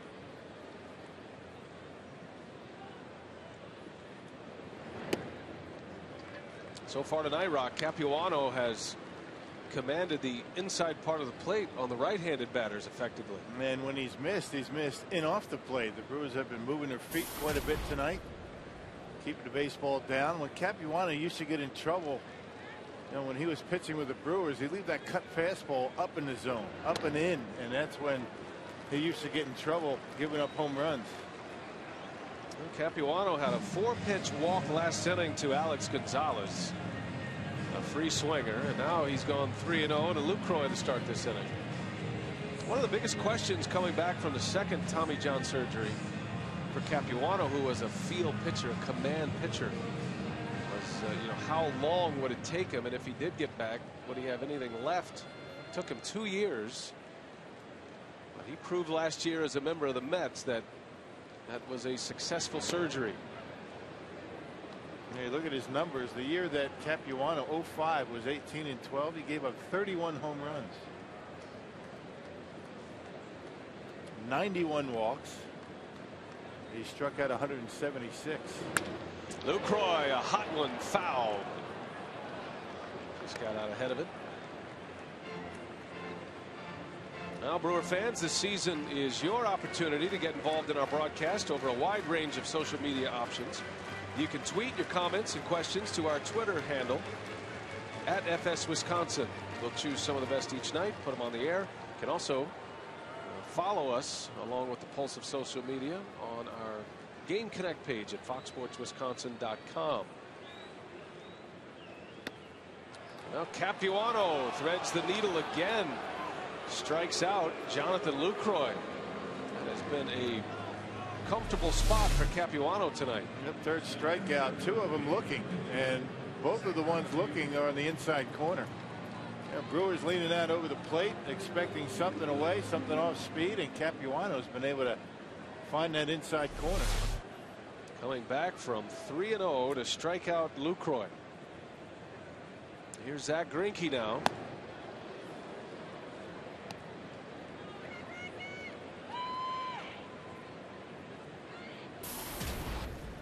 Greinke looking for his first hit of the season. In his first year in the National League last year, he hit 145. Did have a home run last year, though.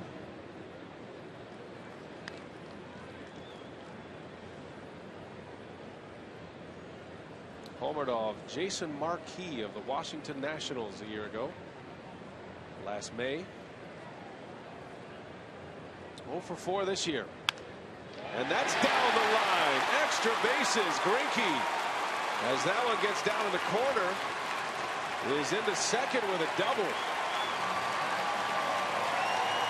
Well, Greinke watching those at-bats by the Brewers saying, you come inside on me, I'm not going to take it. He rips it right down the line, just out of the reach of Hairston. That pitch, he left that one out over the plate just a little bit for Greinke, and he's able to smack it down the line for a double. That brings up the top of the order with a man in scoring position. You know, and as you construct an inning as a manager, and you're at the bottom of your order, 8-9 leading off, you said, all right, if we can get a man on, the pitcher bunts him over. If we get a man at second base with 1 out for the top of the order, we're good. The Brewers have accomplished that in a roundabout way. I think that what would be preferable for Greinke would be a base hit by Lucroy and a sac bunt. You don't want your pitcher out there running around on the bases too much. But he'll take it. Capuano buzzes the tower of Ricky Weeks. 1 out, tying run at second. Weeks has a hit tonight. He doubled his last time up. And that one's in there for a strike. Well, the only mistake he's made inside was to Greinke in that last at bat. Left it out over the plate. Other than that, he's been on that corner or in off the corner. That's what you have to do to be successful. Leave too many out over the plate, you're going to get hit hard.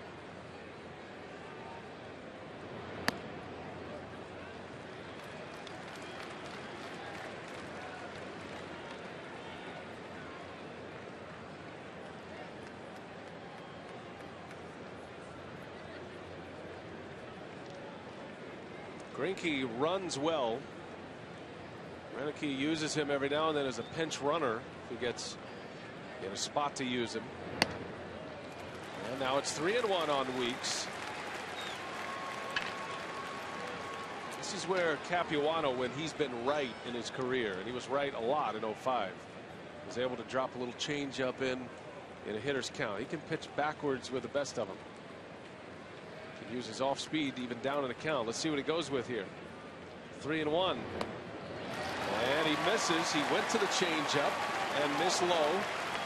And it's first and second now for Carlos Gomez. He's got a very unusual changeup, and then it acts like a slider, but it doesn't have the velocity of a slider at about 78 miles an hour. Cappy will throw his slider at about 85.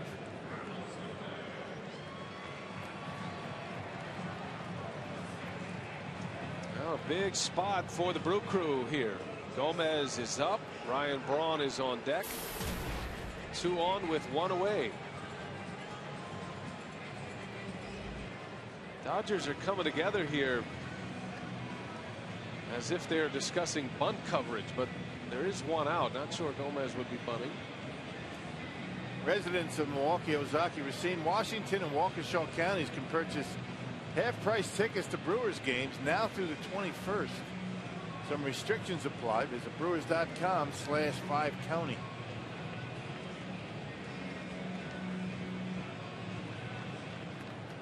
So here's Gomez against Capuano.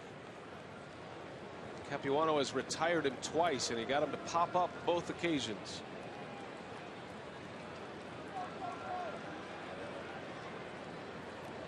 Greinke at second with Weeks at first. Gomez looks at a sinker down and away. Or a slider. Gomez had the count at his favor in the first inning. Capuano got a fastball in on his hands and he popped him up. He was a little late on that one. See how willing he is to come in on Carlos Gomez. I mean, Gogo likes the ball in on him. I mean, you can't throw it too far inside for Gomez to get a bat on it. Let's see. He's getting a lot of mileage as Capuano on fastballs in. Josh Lindblom is in the Dodger bullpen. Gomez hits it hard right field. Ethier is back on the track and makes the catch. And the runners hold their ground. Greinke thought it was going to be over the head of Ethier. He probably could have tagged, but it's best that he doesn't run himself into an out once the mistake was made. So there he is. Yeah, the only way you hit one over Ethier's head is if you hit it out of the ballpark. I mean, he's playing deep on everybody. Look where he is. That's where he is. That's where he was for Gomez. And he doesn't even have to move, you know, for Ryan Braun. So it'll be Braun with runners at first and second.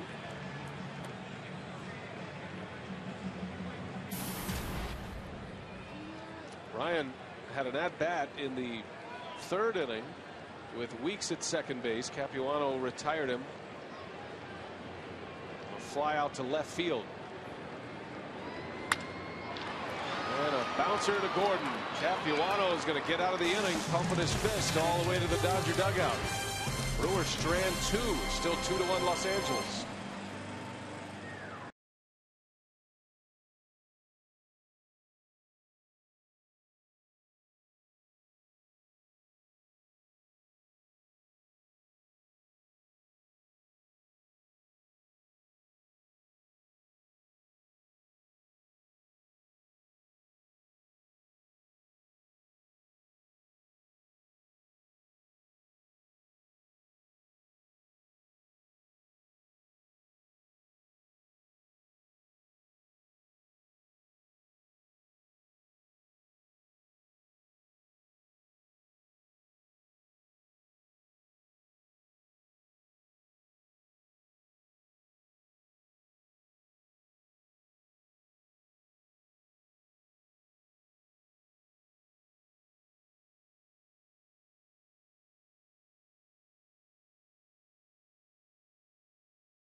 In the bottom of the fifth, still 2-1 Dodgers.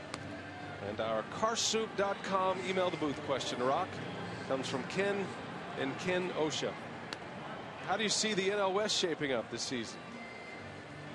You got to figure that you know, the Diamondbacks, if they're able to get healthy, their outfield is getting decimated. A lot of injuries. Justin Upton is banged up. Chris Young is out for a while. He's on a disabled list. But you would figure that they have a chance to repeat. You know, if the Dodgers are able to get some offense from some players other than Ethier and Kemp, they should be right in the mix as well. I think the Dodgers got an infusion of hope with the purchase of their ball club, and now I think a lot of teams are taking notice, not just because of what the Dodgers are now, but what they could go do once the ownership group is fully entrenched there. It's a group led by Magic Johnson, Stan Kastens, longtime Braves and Washington Nationals executive, and the CEO of Guggenheim, Mark Walter. That was a $2 billion purchase. And you figure the Dodgers, they could make some moves if they're in the pennant race, which they fully expect to be. And by the way, they do have the Cy Young Award winner in Clayton Kershaw every 5th day. He's one of the best in the game, and of course Matt Kemp and Andre Ethier. So they have plenty of star power. But remember, Rock, we were at Dodger Stadium last year, and it just wasn't the same. Right. I mean, yeah, just didn't have the same, feel in the ballpark. I mean, from the press box all the way down into the stands, and you can tell that there was something wrong. Just a bad scene last year for sure. I think that's all changed. There's a broken bat. Gonzalez makes the play for the out. I think the bat went further than the baseball. And I think baseball's better now that the Dodgers have their situation under control, and the Dodgers have to be contenders. I mean, it's just the way it should be. And rich old franchise. You know what today is? This is the anniversary of the first broadcast Vince Scully ever did. Is that right? For the Dodgers in Brooklyn. Read that in the notes today. That's great. We wish Vin Scully the best, and he was able to come back. Had a cold, and it was pretty serious. He missed opening day at Dodger Stadium, the 50th anniversary of Dodger Stadium, but then was able to make it back before the last homestand. One of the legendary voices, not just in baseball, but in sports. Yeah. He's a mentor to many, including myself. April 18th, 1950, made his debut in the Dodgers broadcast booth alongside Red Barber and Connie Desmond. Wow. A 9-1 Brooklyn loss to the Phillies at Scheid Park. So great to get with Vin Scully and have him tell the stories. He says Red Barber in a game like this, and Red Barber is, one of the godfathers of the play-by-play industry. He'd call a game like this just as tight as a brand new pair of shoes.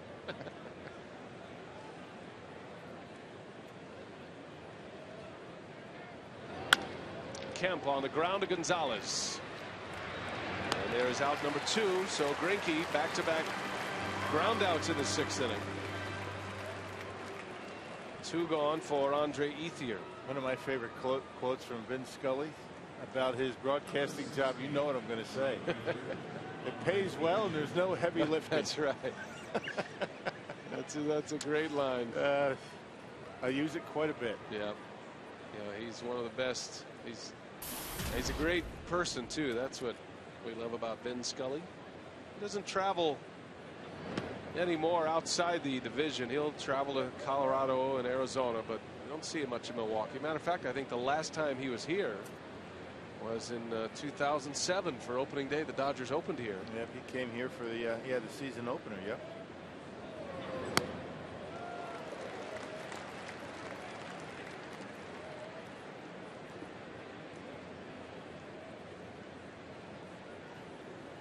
Greinke trying to make it a quick 6th. Pitch count at 91.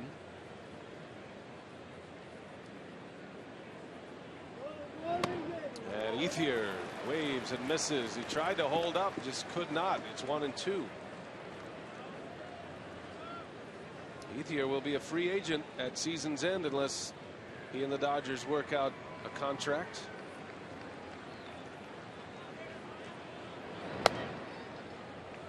So a big year for Andre Ethier. He was injured last year. His numbers were down. Knee surgery last September. Got him. Greinke strikes out Ethier. Put one in on his hands. And it's a 1-2-3 6th. We'll see if the Brewers can mount a comeback here. They're down 2-1. Bottom of the 6th coming up.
Sports Wisconsin is presented by the Wisconsin Lottery, reminding you to please play responsibly.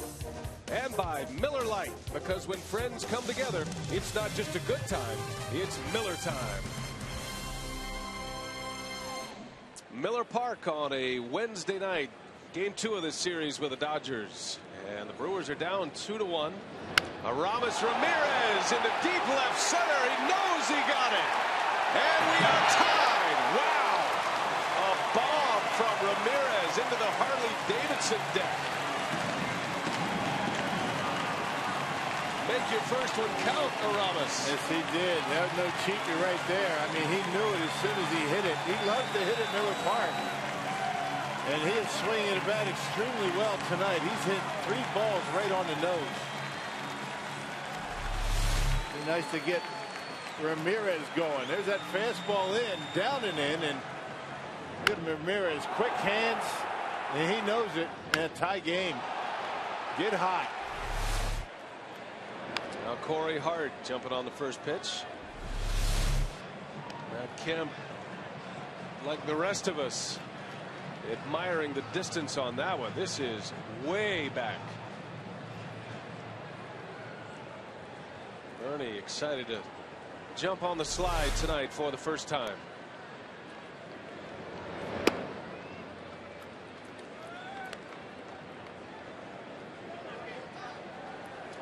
Home run number 1 for Ramirez as a Brewer. Good to see a smile from Ramirez. It's been a struggle for him. 16 team home runs for Milwaukee now in game number 12 of the season. You think about 16 team home runs, and Braun and Ramirez have combined to hit 2. Yeah.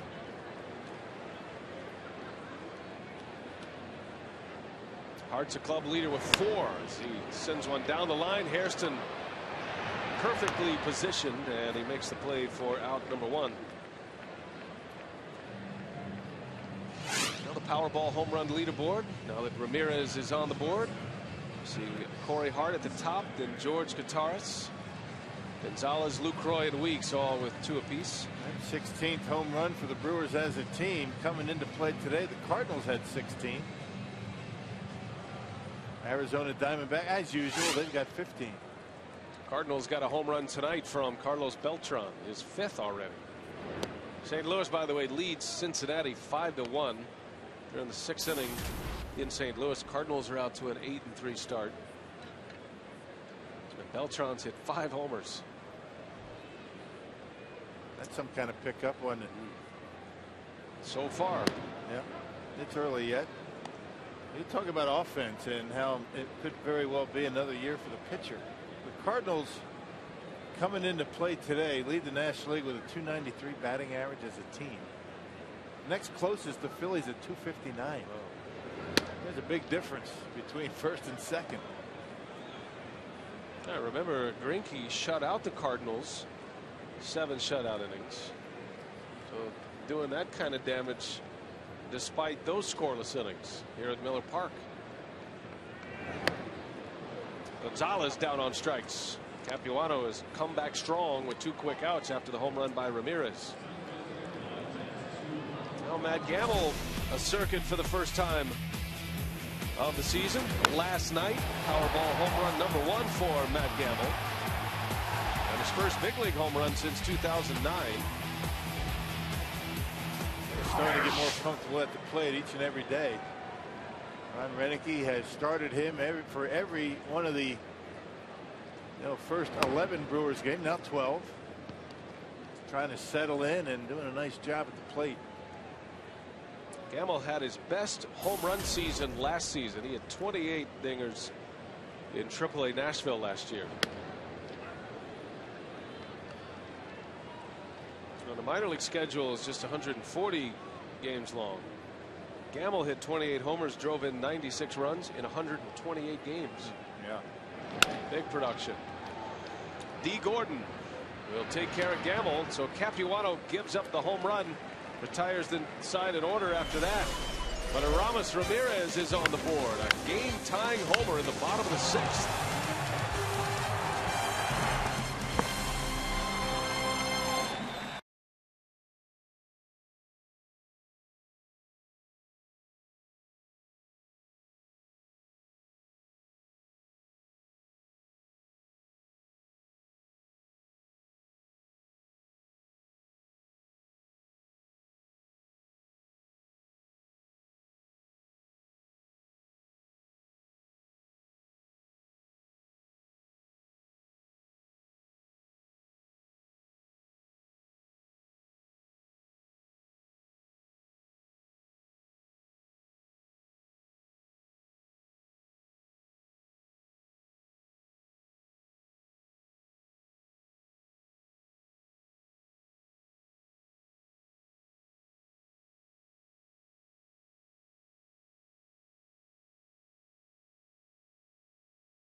Toyota. The Dodgers got a 1-0 lead on a single by Matt Kemp, his 17th RBI. Matt Gavin with 2 outs up the middle to tie it at 1. Corey Hart coming around to score. It was a fielder's choice that gave the Dodgers a 2-1 lead, and then Ramirez coming up in the bottom of the 6th to lead it off. A big fly into the Harley-Davidson deck, his first of the year, and we're tied at 2. Ramirez taking a low pitch a long way into deep left center field. And all square to 2 here. The Brewers have out hit the Dodgers 6-4. And the starters comparison pretty neck and neck between Greinke and Capuano. Greinke has 7 strikeouts, including a strikeout of Andre Ethier to end the 6th inning. So he starts the 7th with 94 pitches. And he'll have Loney, Jerry Hairston, and Tony Gwynn due up for Los Angeles. You know, Renicky and Rick Kranitz would love to get Greinke through the 7th inning. His spot is due up second in the bottom of the 7th.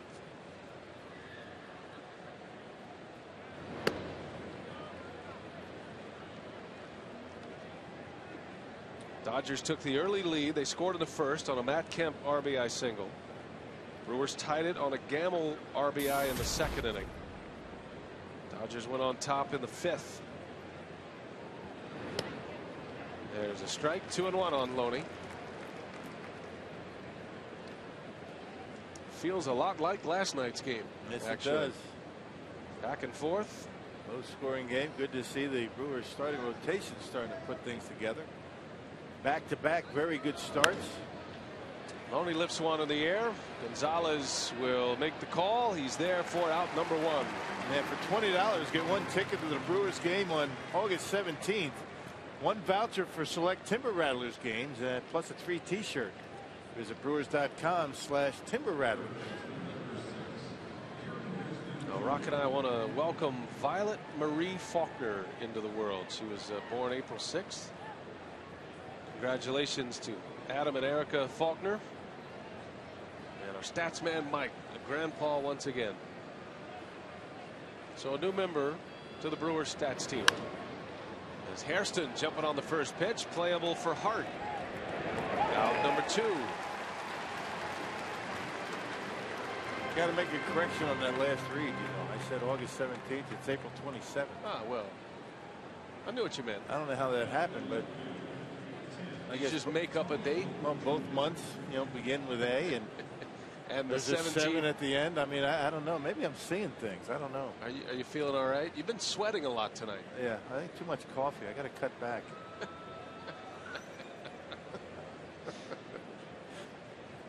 I mean, sweating more than you normally do. Big guys sweat, Brian. Just to let you know. Tony Gwynn Jr. takes a strike. I mean, are you comfortable in your workplace tonight? Absolutely. Okay, good. That's all that matters. The touchstone here in the booth with all our friends. Our new banners behind us. Yes. Incidentally, what do you think of those? I thought they showed up beautifully during our Doug Melvin interview. Nice. Never know what you're going to get when you come home from a road trip. It's just like going home. Right. It's like Easter. Christmas.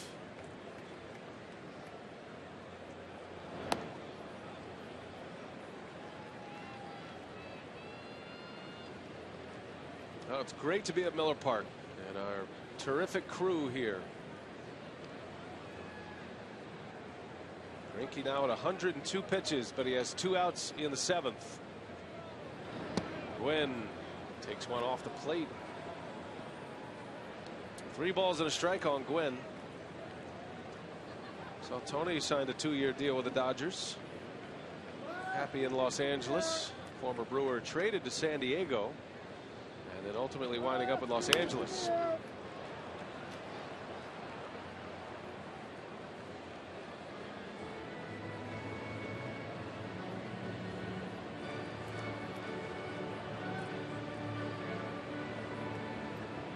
Had to be great fun for Tony Gwynn Jr. for those few seasons in San Diego there with his dad. His dad's a legend, obviously, in San Diego, but he was broadcast team as well, father and son together.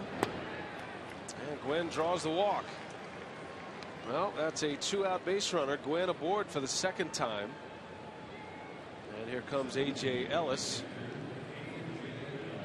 It was always fun. We were in San Diego, and Tony Gwynn Sr. was doing the game on television, watching Tony Gwynn Jr. as a Brewer. And we'd sneak a shot over in their booth, and you could see the intensity on Senior's face when his son was up at the plate. That had to be a tough gig, huh?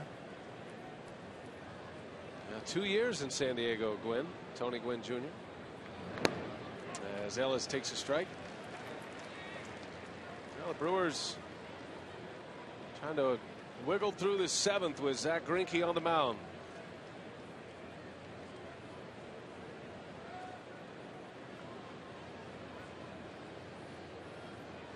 There is activity in the Brewers bullpen. Greinke might have one more hitter. We'll see. And still has good velocity, 92, 93 with the fastball. Getting ahead of hitters as Jose Veras starts to get loose. Veras was good last night, a 3-up 3-down inning. And the Dodger 9th set the stage for the comeback.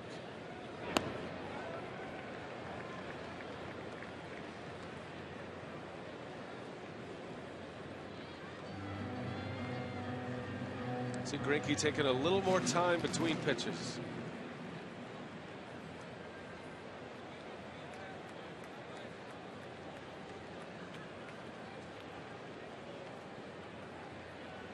Two balls and a strike, and a check on Gwynn. And next pitch for Greinke is going to be 109. This will be his last inning. Gwynn's a base stealer, 22 bags last year.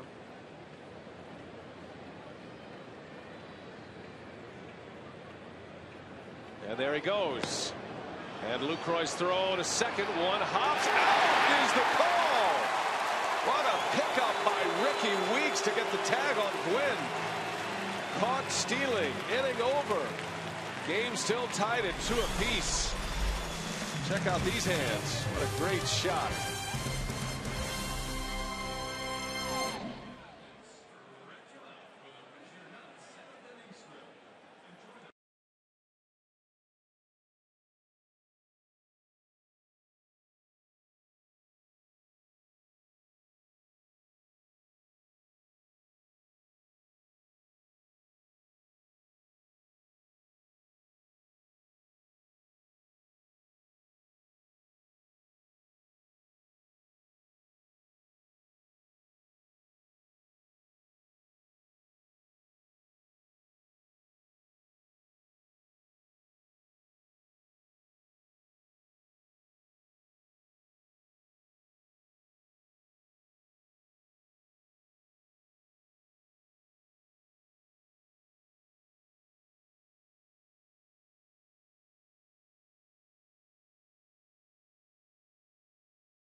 We can share our social media with you on Twitter. And how about this, getting the rabbit ears and our signal all the way over from England? You're going to like this. Adam Hill tweets just a little while ago, about 2:30 in the morning in England. I'm watching from Southport, England. So we like to hear that, like to see that on Twitter. You can follow us at our handle at FS Wisconsin. Of course, we can socialize with you throughout the game and Brewers Live post game as well.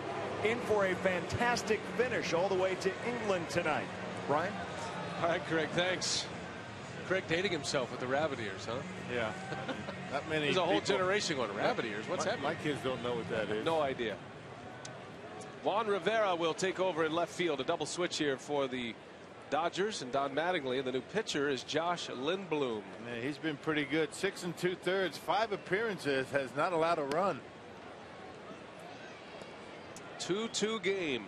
Lucroy guns down Tony Gwynn Jr. Good hands by Ricky on that play at second base, but you're better off as a catcher throwing it low than high. You have to give your guy covering a chance if it's low. If it's high, you can't do anything about it. So it was a short hop. Ricky handled it, and it's caught stealing. Weeks put his foot right in front of second base. Obviously doing his scouting report on Tony Gwynn, who typically always slides head first.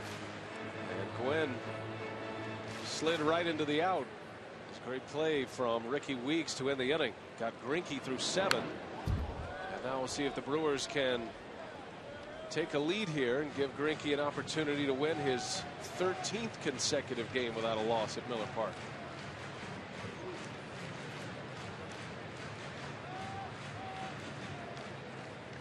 Brewers tied it on an Aramis Ramirez home run to start the 6th inning. Lucroy, and that is caught by Hairston. What a catch. Hairston guarding the line. Not much you can do about that, is there? I mean, that Lucroy hit that one right on the nose. Looked like a breaking ball that he was able to hook down the line. And you're right, they were playing no doubles. And look at Hairston picking it before it got the ground. And nice play by the former Brewer. Well, how many guys in that Brewers dugout saying we miss Jerry Hairston Jr. What a play. Here is Nori Aoki now. Pinch hitting for Zach Greinke. Aoki dropped down a perfect suicide squeeze last night.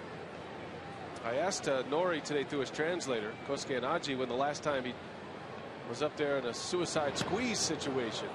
He said he couldn't remember, but it's been a long time. He did it a lot in college. But you got to remember, for the Yakult Swallows in Japan, he's their 3-hole hitter, their star hitter. He was rarely asked upon ever. And anytime he was in a run producing situation like he was last night, never asked to drop down a squeeze bunt. The Brewer coaches say this guy's ready for anything. I mean, he's very well prepared. He keeps himself ready for whatever Ron Renicky wants from him. And the funny thing about that is, before the suicide bunt, he tried to bunt. And you can see the way he drops it down.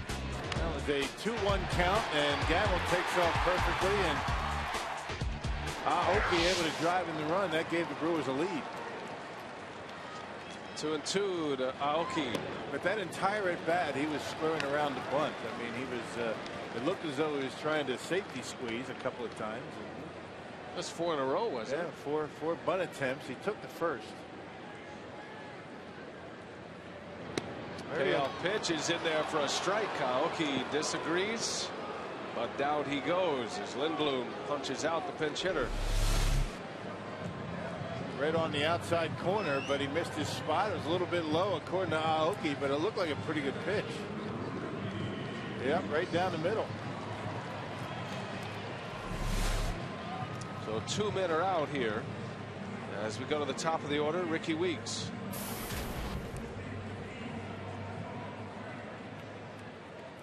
Ricky tonight has doubled, had 2 doubles yesterday.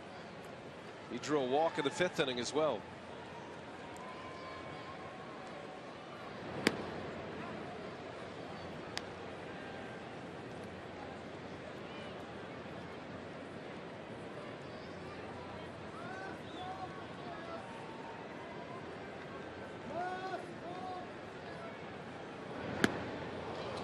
Good breaking ball from the big right-hander. Another guy that has a big fastball and has 2 breaking pitches to go with it. That was the curveball, and the first pitch to Ricky for a strike was a slider.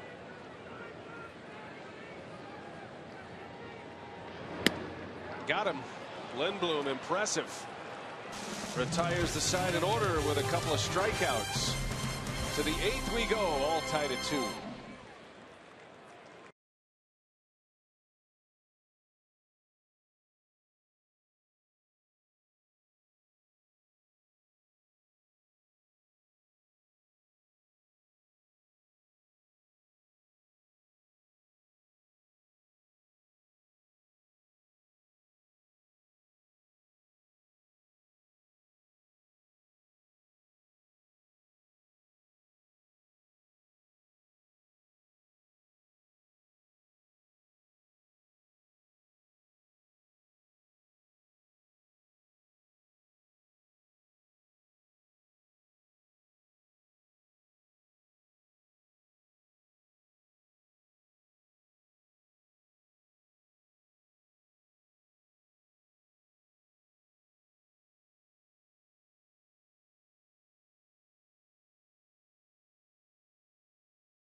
Day. We quickly cool things down here for tomorrow's game. Looks like we have a system approaching. Could be seeing some showers as early as first pitch, though it looks like rain will become steady through the afternoon.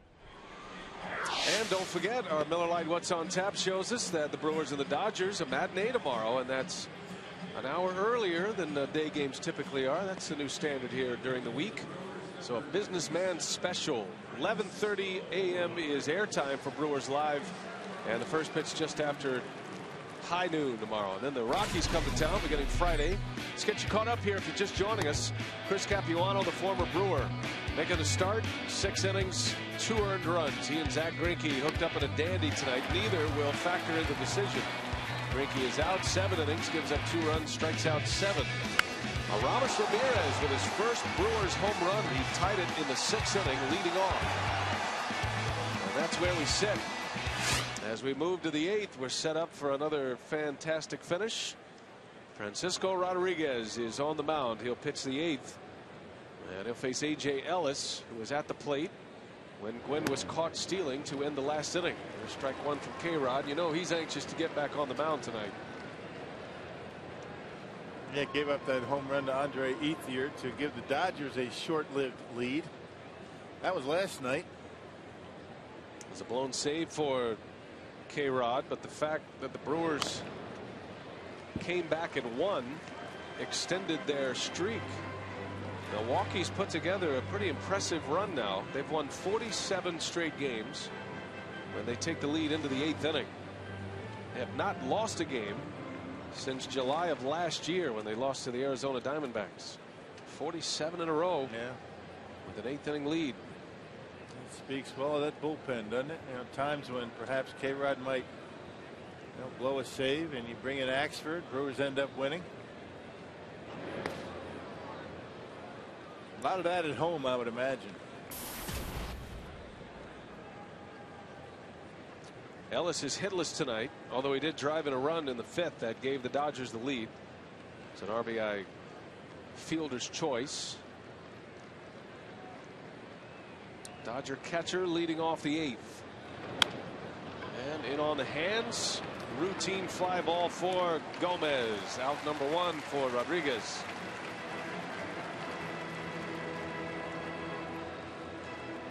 Well, Don Mattingly made a double switch last inning. And it'll be Juan Rivera, came in to play left field. His first at bat of the night. Rivera did not start tonight, typically in there as the Dodger cleanup hitter.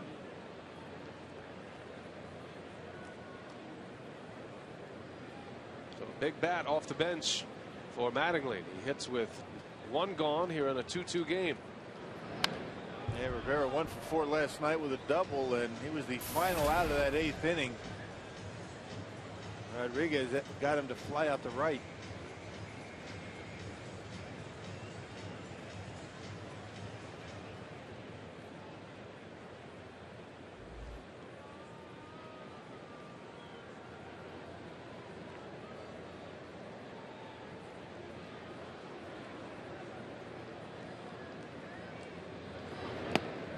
He went, and it's 0-2 on Rivera. Traded by the Blue Jays to the Dodgers last year. Dodgers have him for a full season this season. Very streaky hitter. Couldn't hold back on the changeup.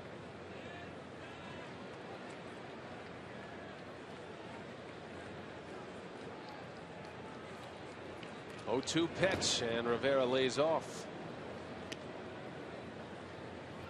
Rivera spent 6 years in an Angels uniform. Ron Renicky very familiar with this hitter, Juan Rivera.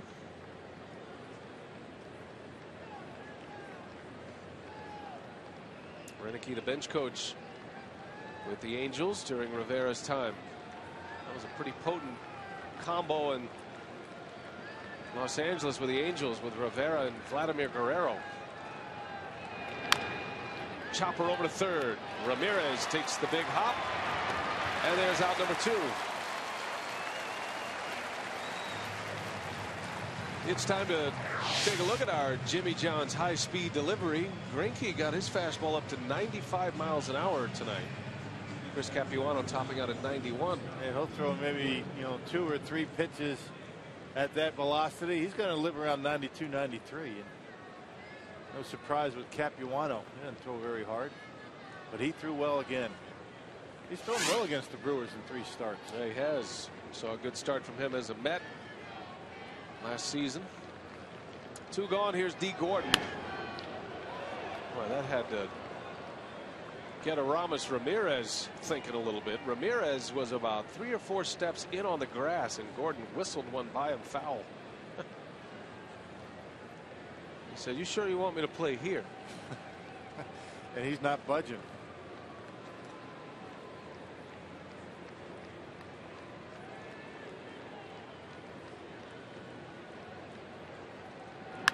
A shot, base hit. Gordon singles to center field. Yeah, hung a breaking ball, so you would figure that Gordon's not going to be at first base very long. He got picked off in yesterday's game.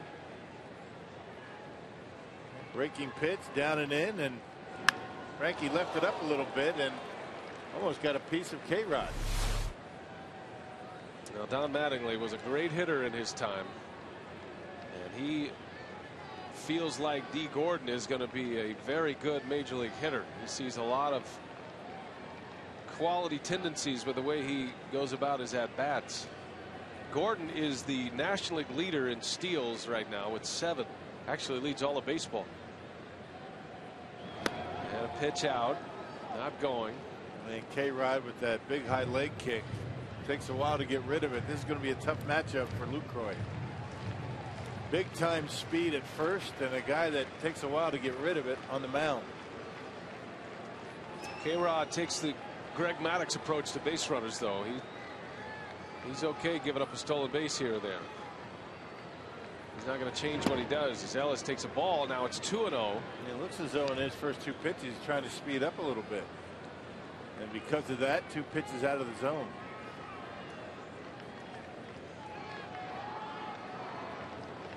Well, big pitch coming up. Mark Ellis sitting in a sweet spot in the Dodger lineup. Gordon at first. Matt Kemp is on deck. 3-0 the count. I think you're right, Rock. He looks like he's a little quicker than normal here. Yeah. And he's fallen behind 3-0. Rushing a little bit, not doing that balancing act that Yo is talking about in our interview in the 2nd inning. There goes Gordon. Lucroy's throw to second is late. The pitch was called a strike. Gordon steals his 8th base of the year. Man, he is full speed in a hurry. don't think I've ever seen a guy steal a base on a 3-0 pitch. There he goes, 3-0. Are you for it or against it? Well, I mean, that's D. Gordon's game. I mean, not too many guys are going to throw him out. I don't care what count it is. But you get thrown out there, I mean, all of a sudden you might not be able to get Matt Kemp to the plate. Go ahead run at second base, and a pickoff play, and Weeks makes another great pickup. Almost got an out of it. Well, he's showing some good hands in the early part of the season. He's made some errors this year, but he's also made some pretty good picks at second base. This is a tough one. K-Rod falls down. Ricky able to keep it in the glove again. Good throw. That might be an out. That's the third short hop pickup by Ricky Weeks. And twice they have led to outs. Here's the stolen base story in the National League. Gordon by himself now. Almost guaranteed to score on a base hit. 3 balls and a strike on Ellis, with Kemp waiting to hit next. Another pickoff. Yeah, close play.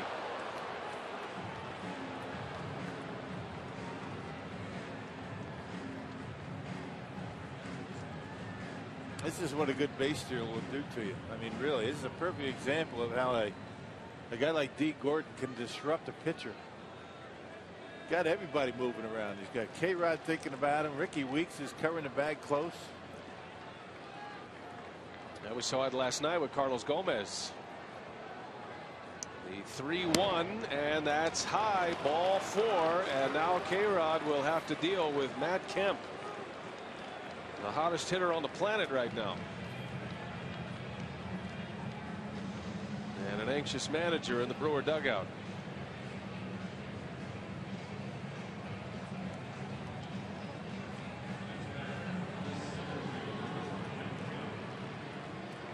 Well, Rick Kranitz and Ron Ranicky, not much you can go out there and say about this situation. K-Rod put himself in this situation by walking Ellis.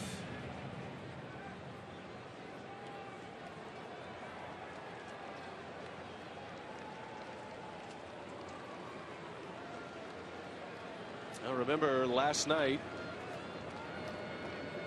the 2-run homer by Ethier against K-Rod came with 2 outs. Rodriguez struck out Kemp prior to that home run.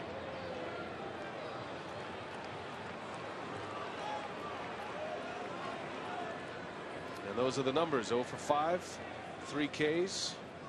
Number 3 came last night for the second out in the 8th inning. And the strikeout came on a couple of breaking pitches. 2 on, 2 out, 2-2 game. Strike in there, 1-1 on Kemp.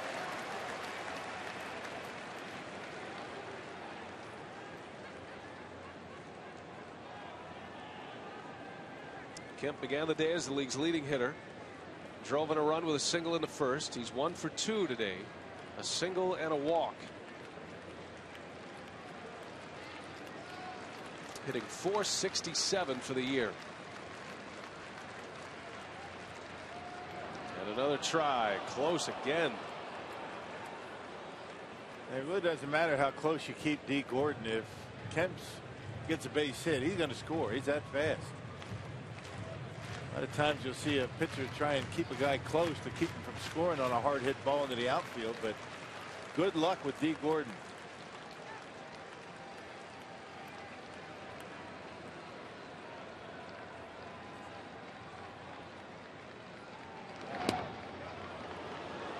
Two balls and a strike.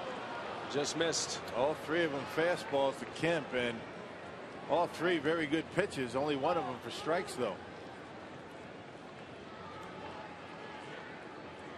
That RBI for Kemp in the first inning puts him back at the top of the National League leaderboard with his teammate Ethier, who is on deck. Here comes a big one. 2 balls and a strike on Matt Kemp. And K-Rod will take a look at D. Gordon.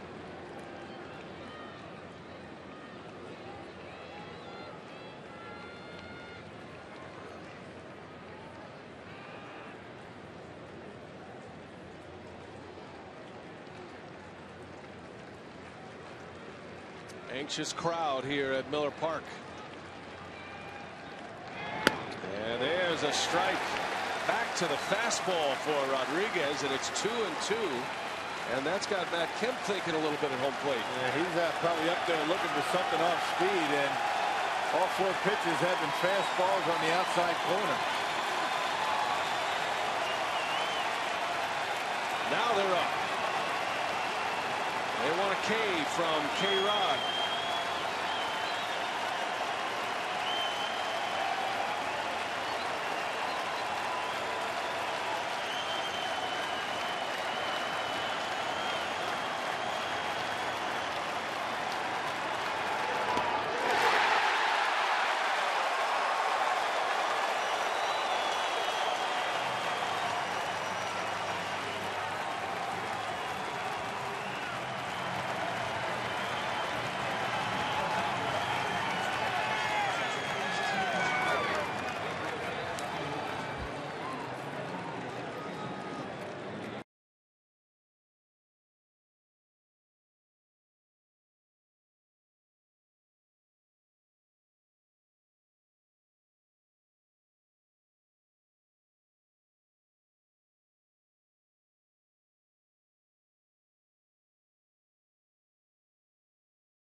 During Craig Backruth, getting ready for Brewers Live post-game. Our Pizza Hut delivery of the game. K-Rod versus Kemp. What a big at-bat to end this last half frame, Jerry. Big hitter, big pitcher. Well, K-Rod got himself in a little bit of trouble there, getting runners on first and second. You got the league's best hitter up there right now. And what he did, first he went to the outside. They've been successful throwing the ball away. One thing he did, he struck him out on that breaking ball last night. Today he stayed with a steady diet of fastballs, was able to throw that ball by him on a 2-2 pitch for a big strikeout. All right, we're in store for another fantastic finish. It's 2-2. Carlos Gomez is up. Brian? All right, Craig and Augie, thank you. 5 consecutive fastballs from Francisco Rodriguez. And all about the same spot away. I mean, even the pitches out of the zone are very close. But Augie was right. I mean, Kemp in the back of his mind, he's selling out for the breaking pitch. He's saying if he throws me a breaking pitch, I'm going to hammer it somewhere. And K-Rod crossed him up, threw him 5 consecutive fastballs in the same spot. I'd be very interested to talk to Francisco Rodriguez after the game and asked him when the last time he's thrown 5 fastballs in a row. His signature pitch is his changeup. Carlos Gomez against Lindblom to start the bottom of the 8th. Had a good cut. Count stays at 1-2. Well, you don't have the success throughout your career, you know, like a guy like Francisco Rodriguez, without trying to outsmart hitters from time to time, and he certainly did that tonight to Kemp. Ryan Braun will be next. 2-2 game of the 8th. And Gomez sends one to left, a base hit.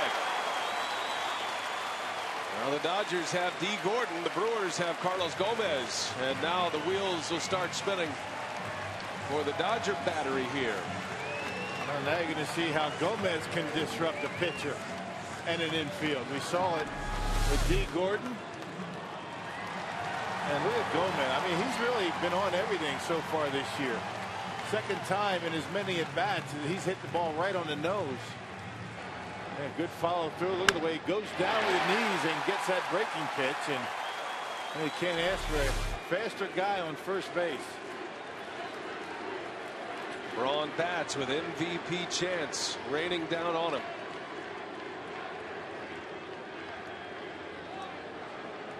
Now we started this series talking about Braun's few at-bats with runners in scoring position and runners on in general. Just 4 at-bats with runners in scoring position, but he's been up there 3 times in this series, twice tonight with a runner at least at second base. Yeah, they're giving him a lot of room between first and second. A close play. Gomez got caught napping briefly, able to get back. How many balls did Ryan Braun shoot into that hole over there between first and second in that Atlanta series? He was leaning a little bit. And he's able to get back just barely. Close. A little too close with Braun at the plate. Lindblom caught him between strides.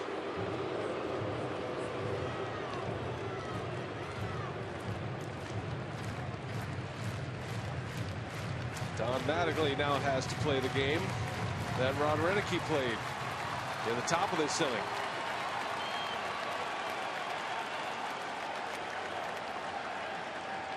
Two-2 game, bottom of the 8th. And Braun fouls it back. Well, he had a good one to hit right there. Lindblom a lot quicker to home plate than Francisco Rodriguez is.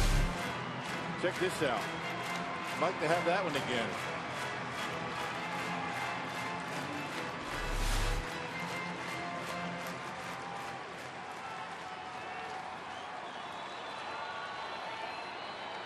Another check on Gomez. Gomez scored the tying run last night. Renicky pinch ran Gomez for Corey Hart. And he certainly disrupted Javi Guerra, the Dodger closer who was on the mound last night. Braun in the air, playable for Ethier. And that's a big out for Josh Lindblom, retiring the MVP. One gone. Gomez still at first. And that'll bring up Aramis Ramirez. Yeah, back-to-back 92-mile-an-hour fastballs, and Ryan just a tick behind both of them. Well, Ramirez tied this game with a home run in the 6th inning. By the way, that passed him.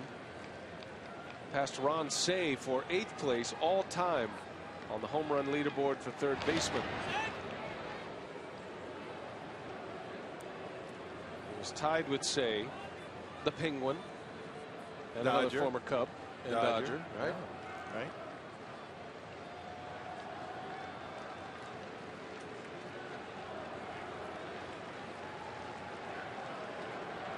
And it was a big home run. It was a leadoff shot against Capuano to tie it in the 6th.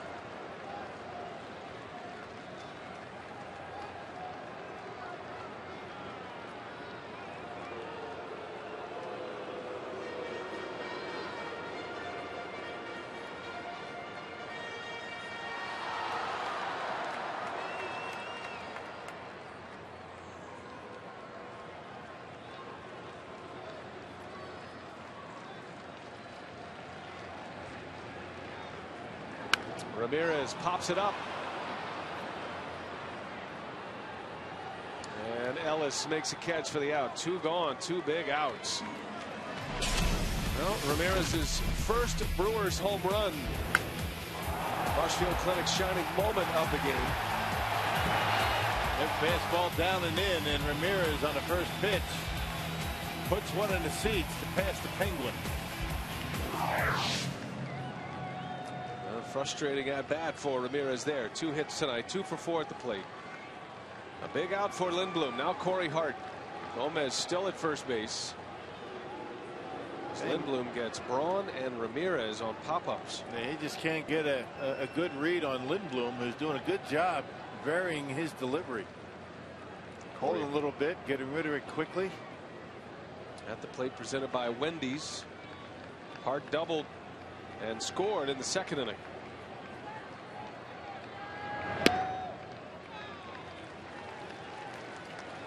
Lindblom burst onto the scene last year. He's out of Purdue, pitched in the Big Ten. He's actually from West Lafayette, Indiana. He's 25 years of age. He was called up last year and was outstanding in his 27 big league games last year at a 2.73 ERA. 2-0 to Hart. Well, this might be the pitch to take off here. 2-0.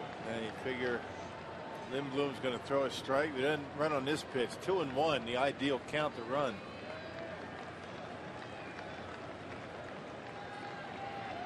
Lindblom's already shown a good pickoff move, quick move to first base.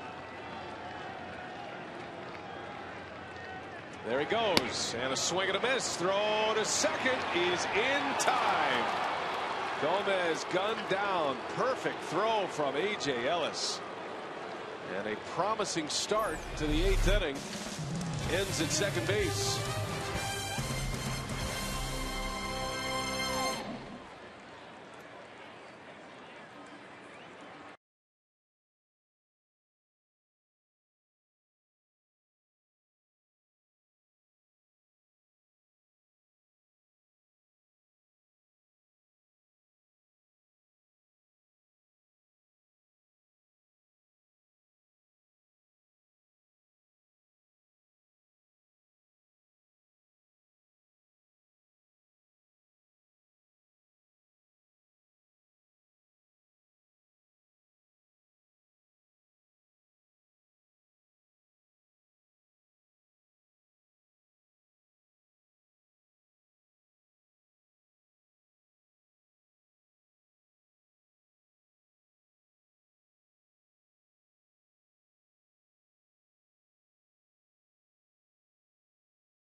Another tight one at Miller Park. Ron Renicky and the Brewers hooked up in a dandy against the Los Angeles Dodgers. It was the 9th inning win last night for the Brew Crew. John Axford hoping to give his club a chance in the 9th, trying to keep it at a 2-2 tie. Non-save situation, of course. Axford trying to hold serve here in the 9th against Los Angeles. Yeah, pitched on Sunday again in a non-save situation, and he had a tough time. Gave up a hit and a couple of runs in the 3rd of an inning. He's got an active 45 consecutive save streak. Axford will face Andre Ethier, James Loney, and Jerry Hairston Jr. to start it. 4, 5, and 6 in the Dodger orders. Ethier unloads with a big cut. Ethier's hit some big 9th inning home runs against Milwaukee. 2 seasons ago he did it twice. One of them a grand slam at Dodger Stadium. He hit the home run last night. That gave the Dodgers the lead briefly. Off the end of the bat. Ryan Braun coming in. And there's out number 1. A big out for the Axeman in the 9th. Well, able to throw that curveball for strikes, and that's always the key for Axford. And fastball, then curveball, and he gets a big hitter out on 2 pitches.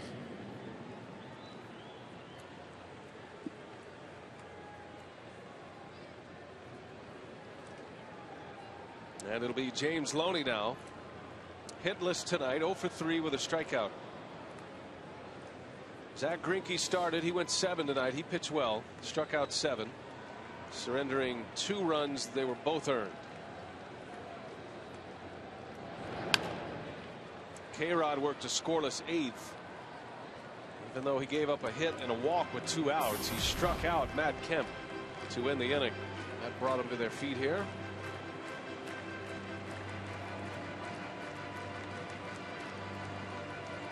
Those are the moments that make this game such a great one, isn't it? Power against power. Who's going to win? Loney breaks his bat. Here's Gonzalez. 2 outs in the 9th. Now our text question tonight, courtesy of Ho Chunk Gaming. Bruce wants to know what's the difference between a suicide squeeze and a safety squeeze, Rock? A safety squeeze is when the batter bunts the baseball and then the runner kind of has to read that where that baseball is and then decide very quickly whether to take off or not. A suicide squeeze, the runner's coming on the pitch and the hitter has to get the ball down on the ground.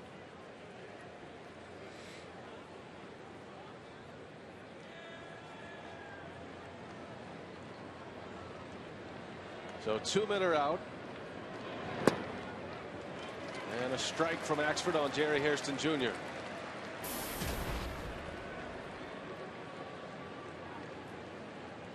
Both teams executing very well in the first 2 games of the series. Catchers making good throws. Infielders tightening up. Outfielders hitting cutoff men on the relays. The Brewers actually worked on that today before batting practice. Cutoffs and relays. So if you think these guys just show up and play the game, you're wrong. And a little bit of a practice session today.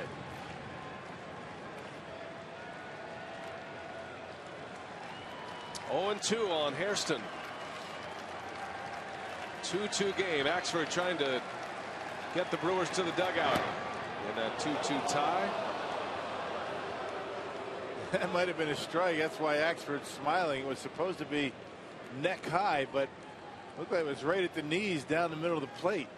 And because Lucroy was setting up so high, umpire just couldn't see it. See what he does here with him. 1-2. Hairston stays alive. Well, the Cardinals are roughing up the Reds tonight. 8-1. St. Louis has the lead. Beltran is 5th homer. Cardinals are 8-3 at the top of the division after 11 games.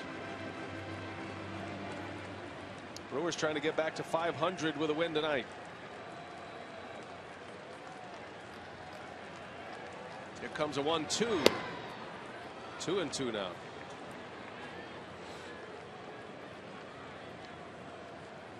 Hairston's such a good opposite field hitter. He's tough in a spot like this.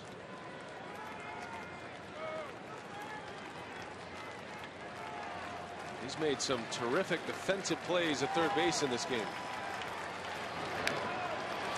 Boy, just hung in there on a big curveball from Axford. Yeah, well located down in the zone, but Hairston able to stay alive. That's about as good as you can do on that pitch. Look at the location down. That's where you want it, but Hairston able to get a piece of it. Now the swing pitch in the inning. 2 balls, 2 strikes, 2 outs in a 2-2 game. Fights another one off.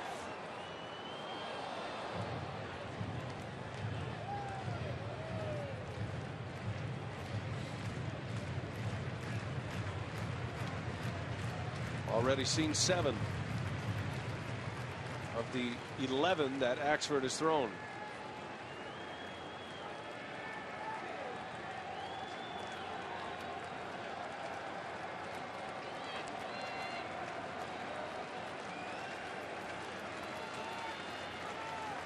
We'll do it again. Another 2-2. A little better contact.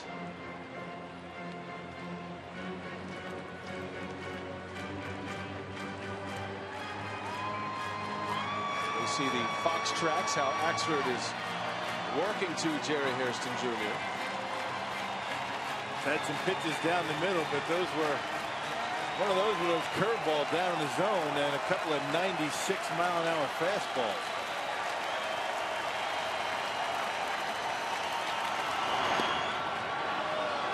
Laid off a tough one. You see the angle. That was close. It's a great look from the side view. It didn't miss by much. I think Hairston was waiting on the call against him. Caught it low, but you think about the big break on the curveball. Full count, 2 outs. The X-Man trying to get it to the bottom of the 9th. A shot to Weeks, easy hop, and that's that. It was a battle, Hairston and Axford, but John Axford wins it. And here we go, bottom of the 9th. Guess who leads off again? Corey Hart, just like last night.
Two balls, 2 strikes, 2 on, and a high drive and a right center, and that ball is down. Dugout scores. Here comes Gamble. The throw to the plate as he back in.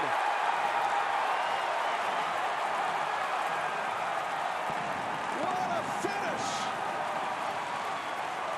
That was the scene last night. Gamble scored the winning run, but it was Corey Hart who started the inning with a base hit. He was pinch run for by Gomez. And we are going to do it all over again, Yogi. Yeah, I like it. This is baseball, man. These last 2 games. Yeah, good pitching, good defense. Runs hard to come by. Kenley Jansen in the game to face Corey Hart. Jansen pitched last night. He worked a scoreless 8th inning.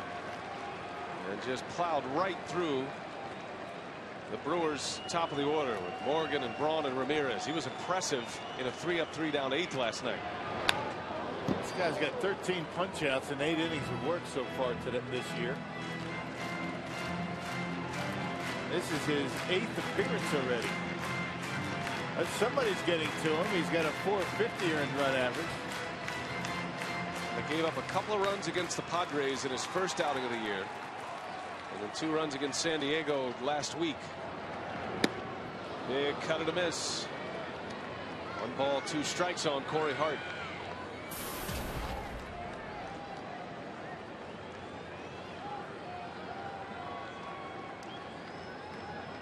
Jansen has struck out the side on 2 occasions this year. And Hart just gets a piece. He's a tough matchup. Hitters say they just don't see the ball that well coming out of his hand. Yeah, he kind of lulls you to sleep. He's got such a nice, easy, fluid delivery, and then all of a sudden it comes right at you. Kind of tucks that shoulder, keeps the ball behind his back a long time. Hart yanks it foul. And it's all about picking up the baseball as quickly as you can when you're hitting.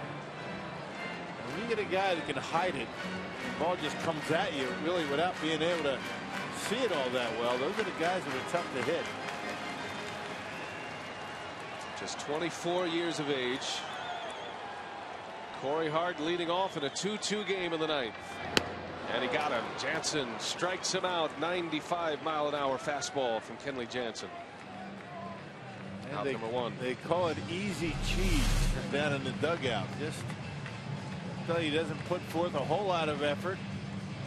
But that ball just explodes out of his hand, and that's a fastball down the middle. Let's see Corey Hart swing and miss at too many of those.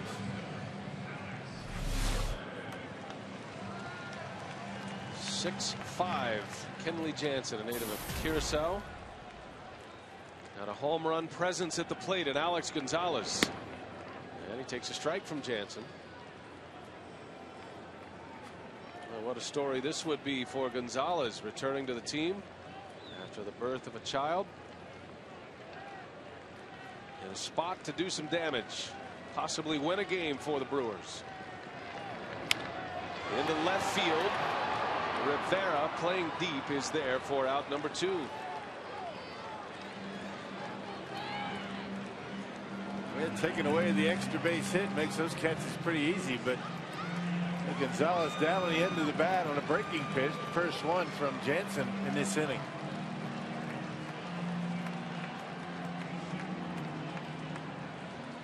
Now here's Matt Gamble.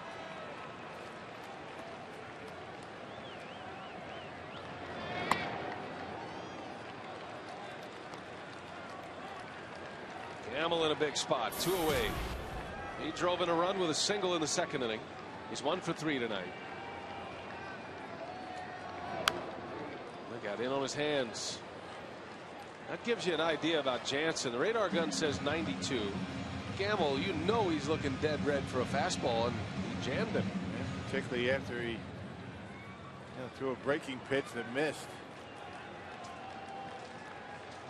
Setting up inside is Ellis. And Gamble takes 2-1. Good take. Gamble has big power to all fields. His home run last night was deep into right center. Coming back in there, the 2-1. And Gamble pulls it foul.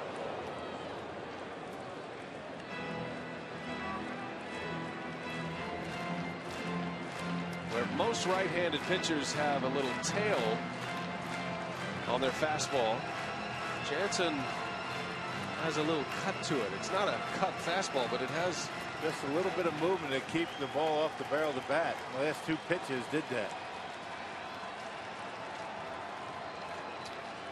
2-2 on Gamble. And a bouncer out to second base. Ellis makes the play, and we are headed to extra innings in Milwaukee. These two hooked up at another beauty at Miller Park. 2-2 game.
Miller Park.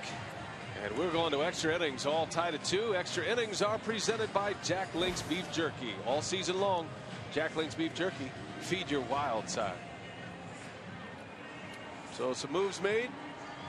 To the 10th we go. First extra inning game for Milwaukee. And it's going to be Cameron Lowe out of the Brewers bullpen. He'll have the 10th, and he'll have the bottom of the order to deal with. Yeah, he's been very good. His last 2 appearances have each gone 2 innings, and both of them scoreless. A couple of hits, a couple of strikeouts. So Cam Lowe's got that big sinker going last couple of outings. It's going to be Adam Kennedy off the bench. Pitcher spot was due up here. And Kennedy will pinch hit, batting in the 7th spot in the order. The catcher A.J. Ellis will follow, and then you got Rivera in the 9 hole. So it's not a typical run through the bottom of the Dodger batting order here, especially with a big run producer now in the 9 spot in Juan Rivera. Dodgers won their only extra inning game of the season. And a first for the Brewers. Dodgers beat the Padres in their opening series.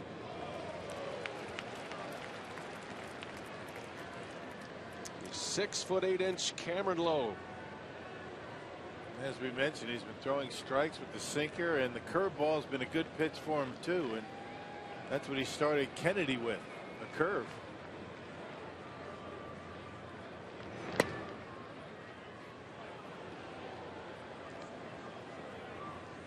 Sometimes when you've been scuffing a little bit and your manager allows you to go extended innings, a couple of outings of 2 innings, sometimes you kind of find that rhythm and release point. Just what he needed. Ball and 2 strikes on Kennedy. Kennedy is Mattingly's most oft-used pinch hitter. He's 1 for 5 as a pinch hitter this year.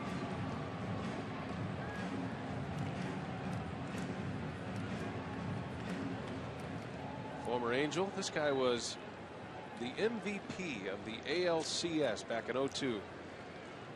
World Series championship year for the Angels.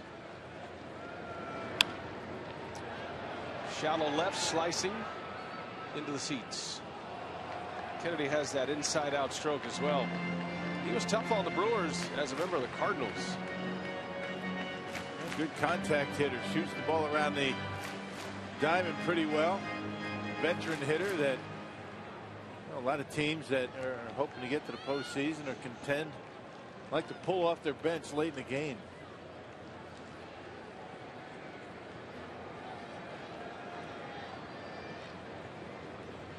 Low ahead in the count.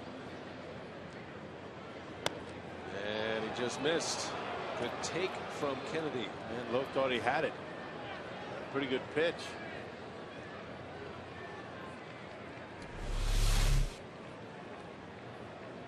Man, good take, I guess. Has a fine eye at the plate. Lucroy's back out there, and Lowe misses to fill the count at 3-2.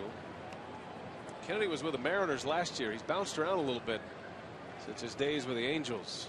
After 7 years with the Angels, a couple of years in St. Louis, Oakland, Washington.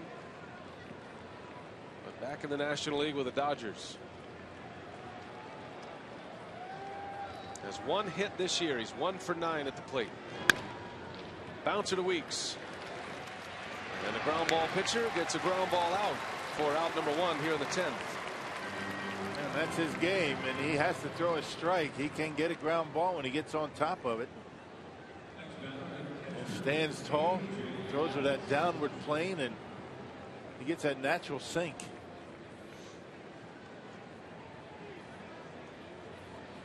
One gone for Lowe. And here is A.J. Ellis. The Dodger catcher is 0 for 3 tonight. He does have an RBI. Ellis had a double here yesterday. He said he was just excited to be playing a game at Miller Park. The last couple of times he's had a chance to play here, he's either been injured or sent down to the minor leagues. He's been very impressive behind home plate. I mean, his throw is very quick release. Thrown out a couple of base runs. You throw out Carlos Gomez, and he threw him out relatively easily, and you're doing something.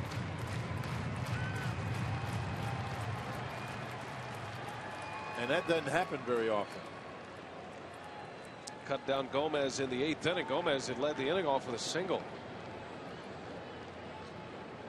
0-2 on Ellis. Bouncing ball. That is going to find a hole. Brewers opened up some space.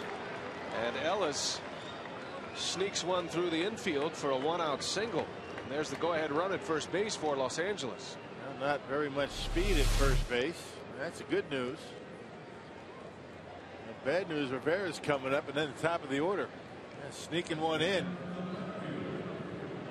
Lowe got his ground ball, but you can see where Gonzalez is positioned over toward the hole, but Ricky not able to get there. So that time the shift hurts the Brewers. And now Rivera, dangerous bat at the plate for the Dodgers.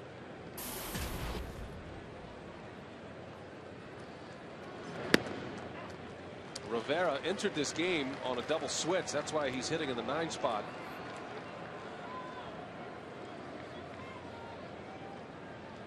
Top of the order next. The way to the finish line in this game without having to face Matt Kemp is for Lowe to get out of this inning and the Brewers to win it in the bottom of the 10th. You'd hate to have Kemp and Ethier get at bats in this game. 0-2 on Rivera.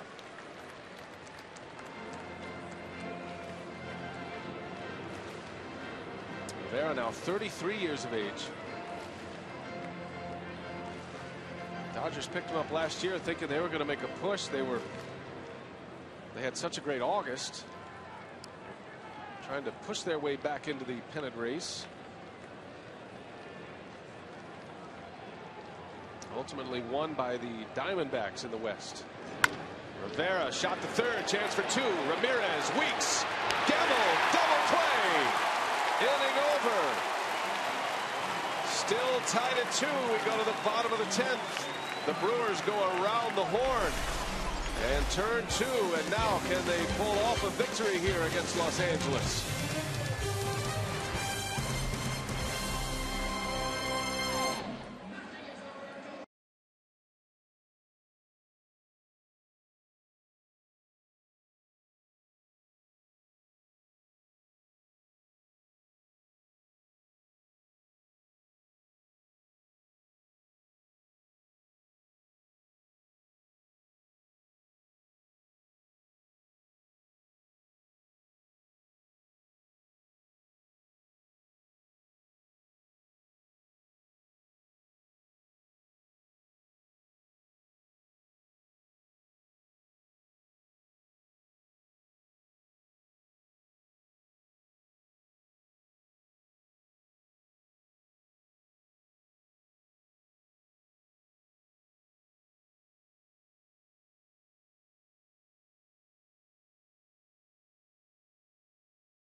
Dodgers 2-2. It'll be Jonathan Lucroy to lead off as we go to the bottom of the 10th inning. And a chance for another finisher here tonight. Adam Kennedy stays in. He'll play third base. Jerry Hairston will move into left field for the Dodgers. So Rivera is out, and the new pitcher is Matt Guerrier. Yeah, pitched an inning in last night's ball game, gave up a run. 1.5 earned run average in his 7th game. Well, just 3 hits in 6 innings so far this year. Brewers saw him last night. Greer was on the mound for the 7th inning, the squeeze bunt inning. Lucroy will lead off in a 2-2 game. He took a shot at it. Kind of first pitch breaking ball from Greer. And Greer knew it. He knew that Lucroy was going to be sitting fastball trying to send everybody home happy. Last year the Brewers had 8 walk-offs among their 57 home wins. Can they do it in back-to-back games? This has been a terrific game, beginning to end. Well pitched. Greinke and Capuano. Capuano went 6. Greinke went 7, each giving up 2 runs. And the bullpens have held serve since the 7th inning. Dodgers have used Lindblom and Jansen, and now Greer. The Brewers have used K-Rod, Axford, and Cameron Lowe. The Dodgers have 4 pitchers left. One of those a left-hander. Last night's star Kataris down in the hold right now. He would be 3rd up.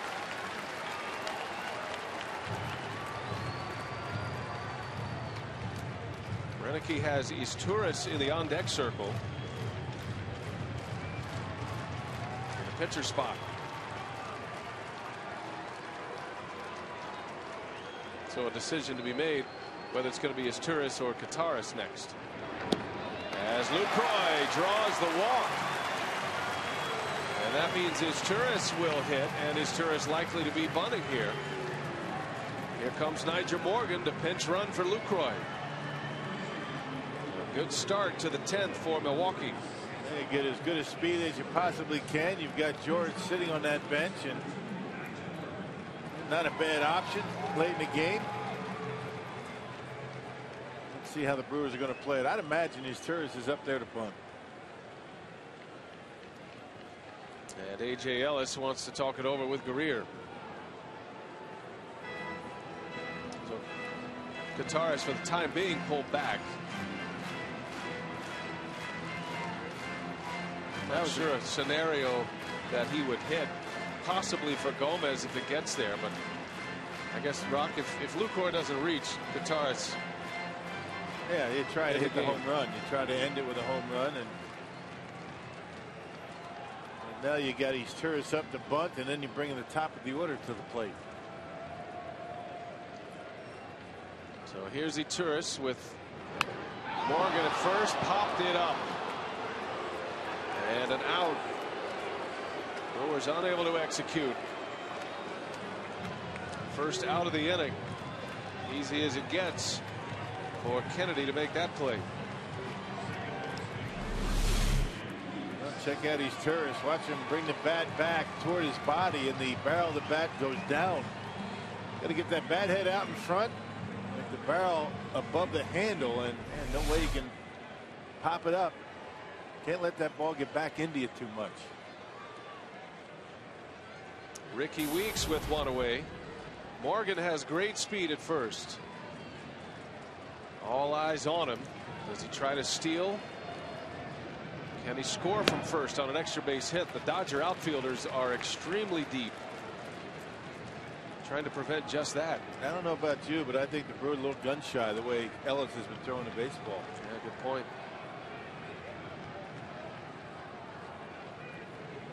Weeks certainly has the power to win this one. Has a double and a walk tonight. He's 1 for 3. Outfielders are very deep, and Andre Ethier, he's about got his heels on the warning track. I don't know why you have to play that deep, but he is. A lot of room in front of this outfield. Ricky had a good cut. Ball and a strike on Weeks. Right down the middle with a four-seamer.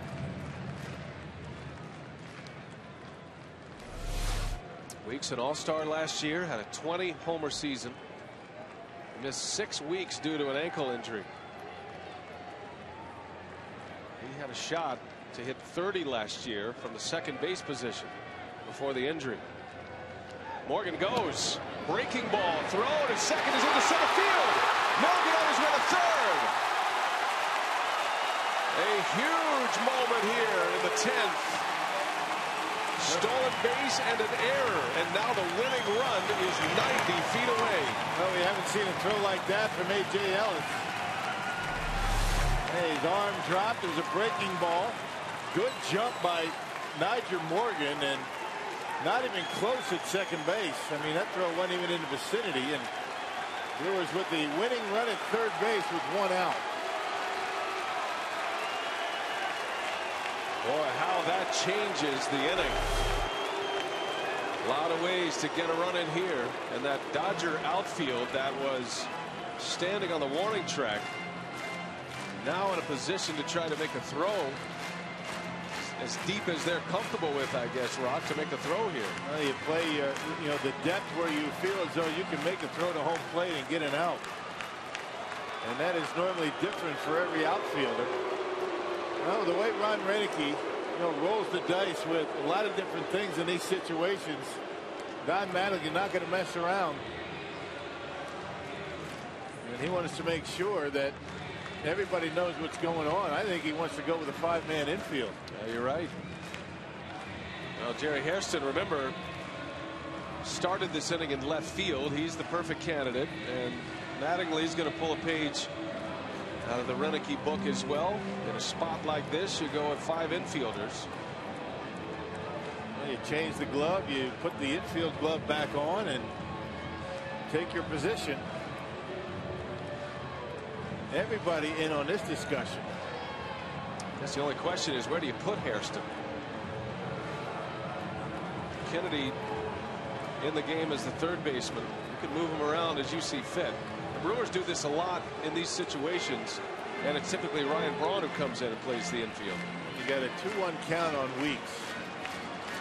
I mean, do they walk Weeks and try and set up the double play?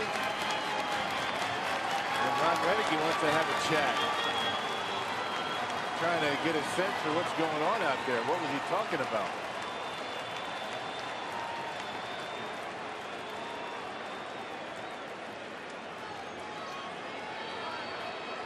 So there's the defensive alignment. Hairston will be in what would be a second base position, and they're going to walk Weeks. Set up a double play opportunity with Gomez coming up. Well, do you do it again? Do you bring George up for Carlos Gomez? It's a great question.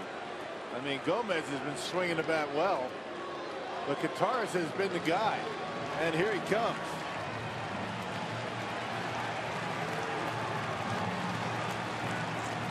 The star last night, a walk-off double, drove in 2 in the 9th, and he's going to get another shot here tonight.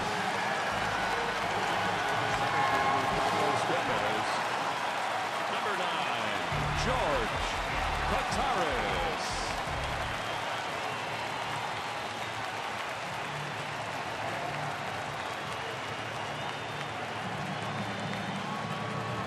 A backup catcher who has stepped squarely in the spotlight. And he's produced most of the time. Kataris is 5 for 12 at the plate. 3 of those 5 hits are home runs. Kataris playing in his 9th game. Renicky's been using him a lot as a pinch hitter. There's the winning run at third. Well, good speed at first base. I guess if you're Ricky Weeks, you could just take off and head to second base.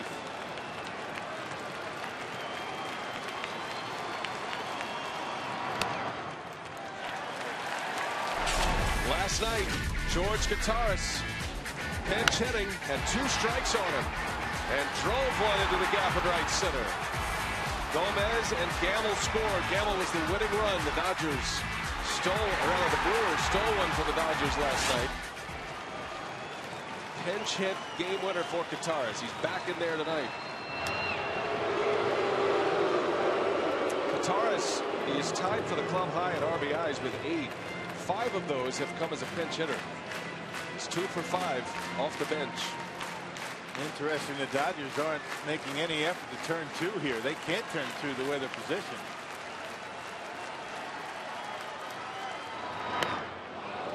thought perhaps the reason that they walked Ricky was to set up a double play. George on that fast. So basically, if there's a ground ball, they're going to go home. They can't turn two, and you know Braun's going to be able to get an at bat.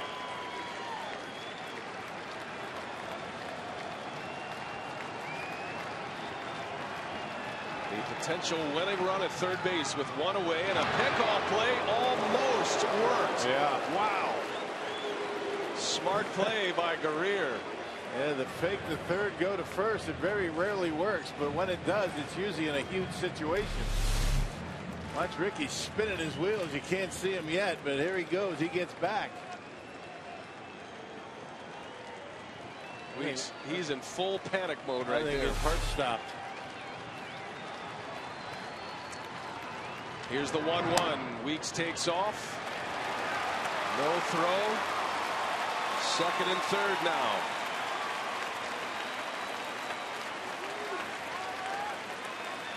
Ryan Braun is on deck. If you're thinking that Mattingly would load the bases to take a shot at a double play to end this inning, I doubt it. So George Gutaris now on a 2-1 count.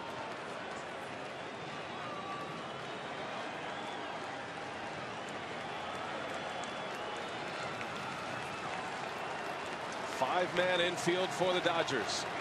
And the 2-1 is outside. Ball three. They're being very careful to Gutaris. We got the NL MVP on deck. That's a tough spot for Mattingly as Braun looms large in the on-deck circle. Braun's had a rough night tonight, though. He's 0 for 4. 3-1. And it's ball four.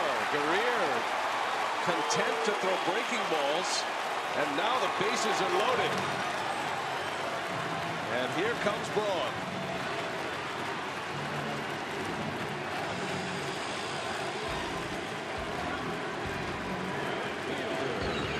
Ryan Braun.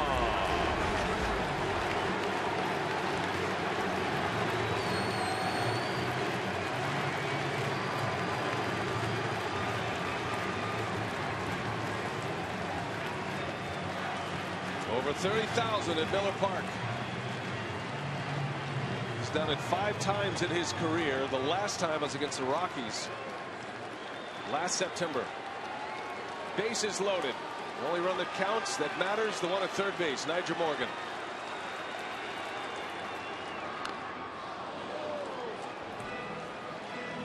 If Braun hits one on the ground, remember, he's very fast.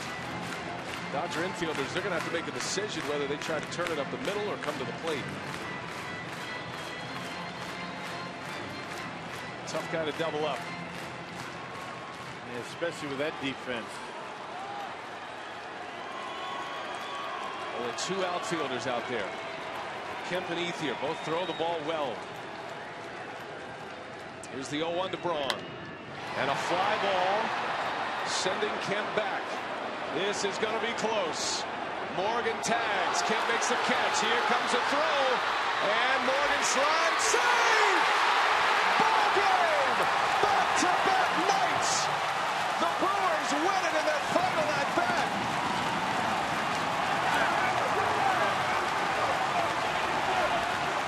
Three to 2, the final score. As Braun brings in the winning run on a very close call at home plate. Yeah, that was a terrible throw by Matt Kemp. I mean, he has a great arm, but he didn't uncork a very good throw that time. A couple of hops into Ellis, and another good slide by a Brewer, this time Nigel Morgan. Goodness. I'll tell you, the Brewers have scored a number of runs on very short sacrifice flies this year, but this the shortest of them all. Watch where Kemp catches this baseball. He goes back, and the only reason he does is to get his momentum toward home plate. He's got it, but he uncorks a terrible throw. Watch it, a couple of hops, and Nigel Morgan taking off. Eddie Cedar saying no, but Nigel's saying yes, I am. And the Brewers win. Wow, close play, runs through a stop sign, Nigel Morgan. Or the Dodgers, they have an argument. Looked like the tag was on him before he scores. The Brewers get a break, a call, and it's ball game. The Brewers win again. We send it down to Telly Hughes. Thanks, B.A. Aramis. All smiles tonight. Another win, a game-winning, come-from-behind win. How were you guys able to pull it off once again? Man, we just, we got a base runner. And we got the job done late, just like last night. Every time you put pressure on the other team, you keep pushing, you're going to get good results. It was your home run, your first home run as a Brewer that tied this game at 2 apiece. It seemed like there was a lot of frustration you let out in that home run. Well, yeah, I started feeling pretty good the last couple of days, swinging the ball a lot better. I didn't get the results that I wanted to, but, I'm going to keep working and I'm going to keep going out there and play the game. For the second night in a row, 2 well-played games. What does it mean to show that you guys can win these close games such as these? Well, we got what it takes, to win those close games, and we got the pitching. Gallardo was great last night. Greinke was great today. The bullpen did their job last night and today too. So, we're just a good team. We just got to put it together. Thanks for your time, Rami. You're welcome. All right, that's Aramis Ramirez with his first home run of the season. A big one, Craig, as we send it out to you for a preview of Brewers Live. Great stuff. How about it? Brewers win 2 in a row. Can't get any better than this to open up this homestand. Plenty more to come on Brewers Live post-game. We'll get inside the clubhouse. We'll also hear from the manager, Ron Renneke, and break down yet another walk-off win for the Brewers against the Dodgers.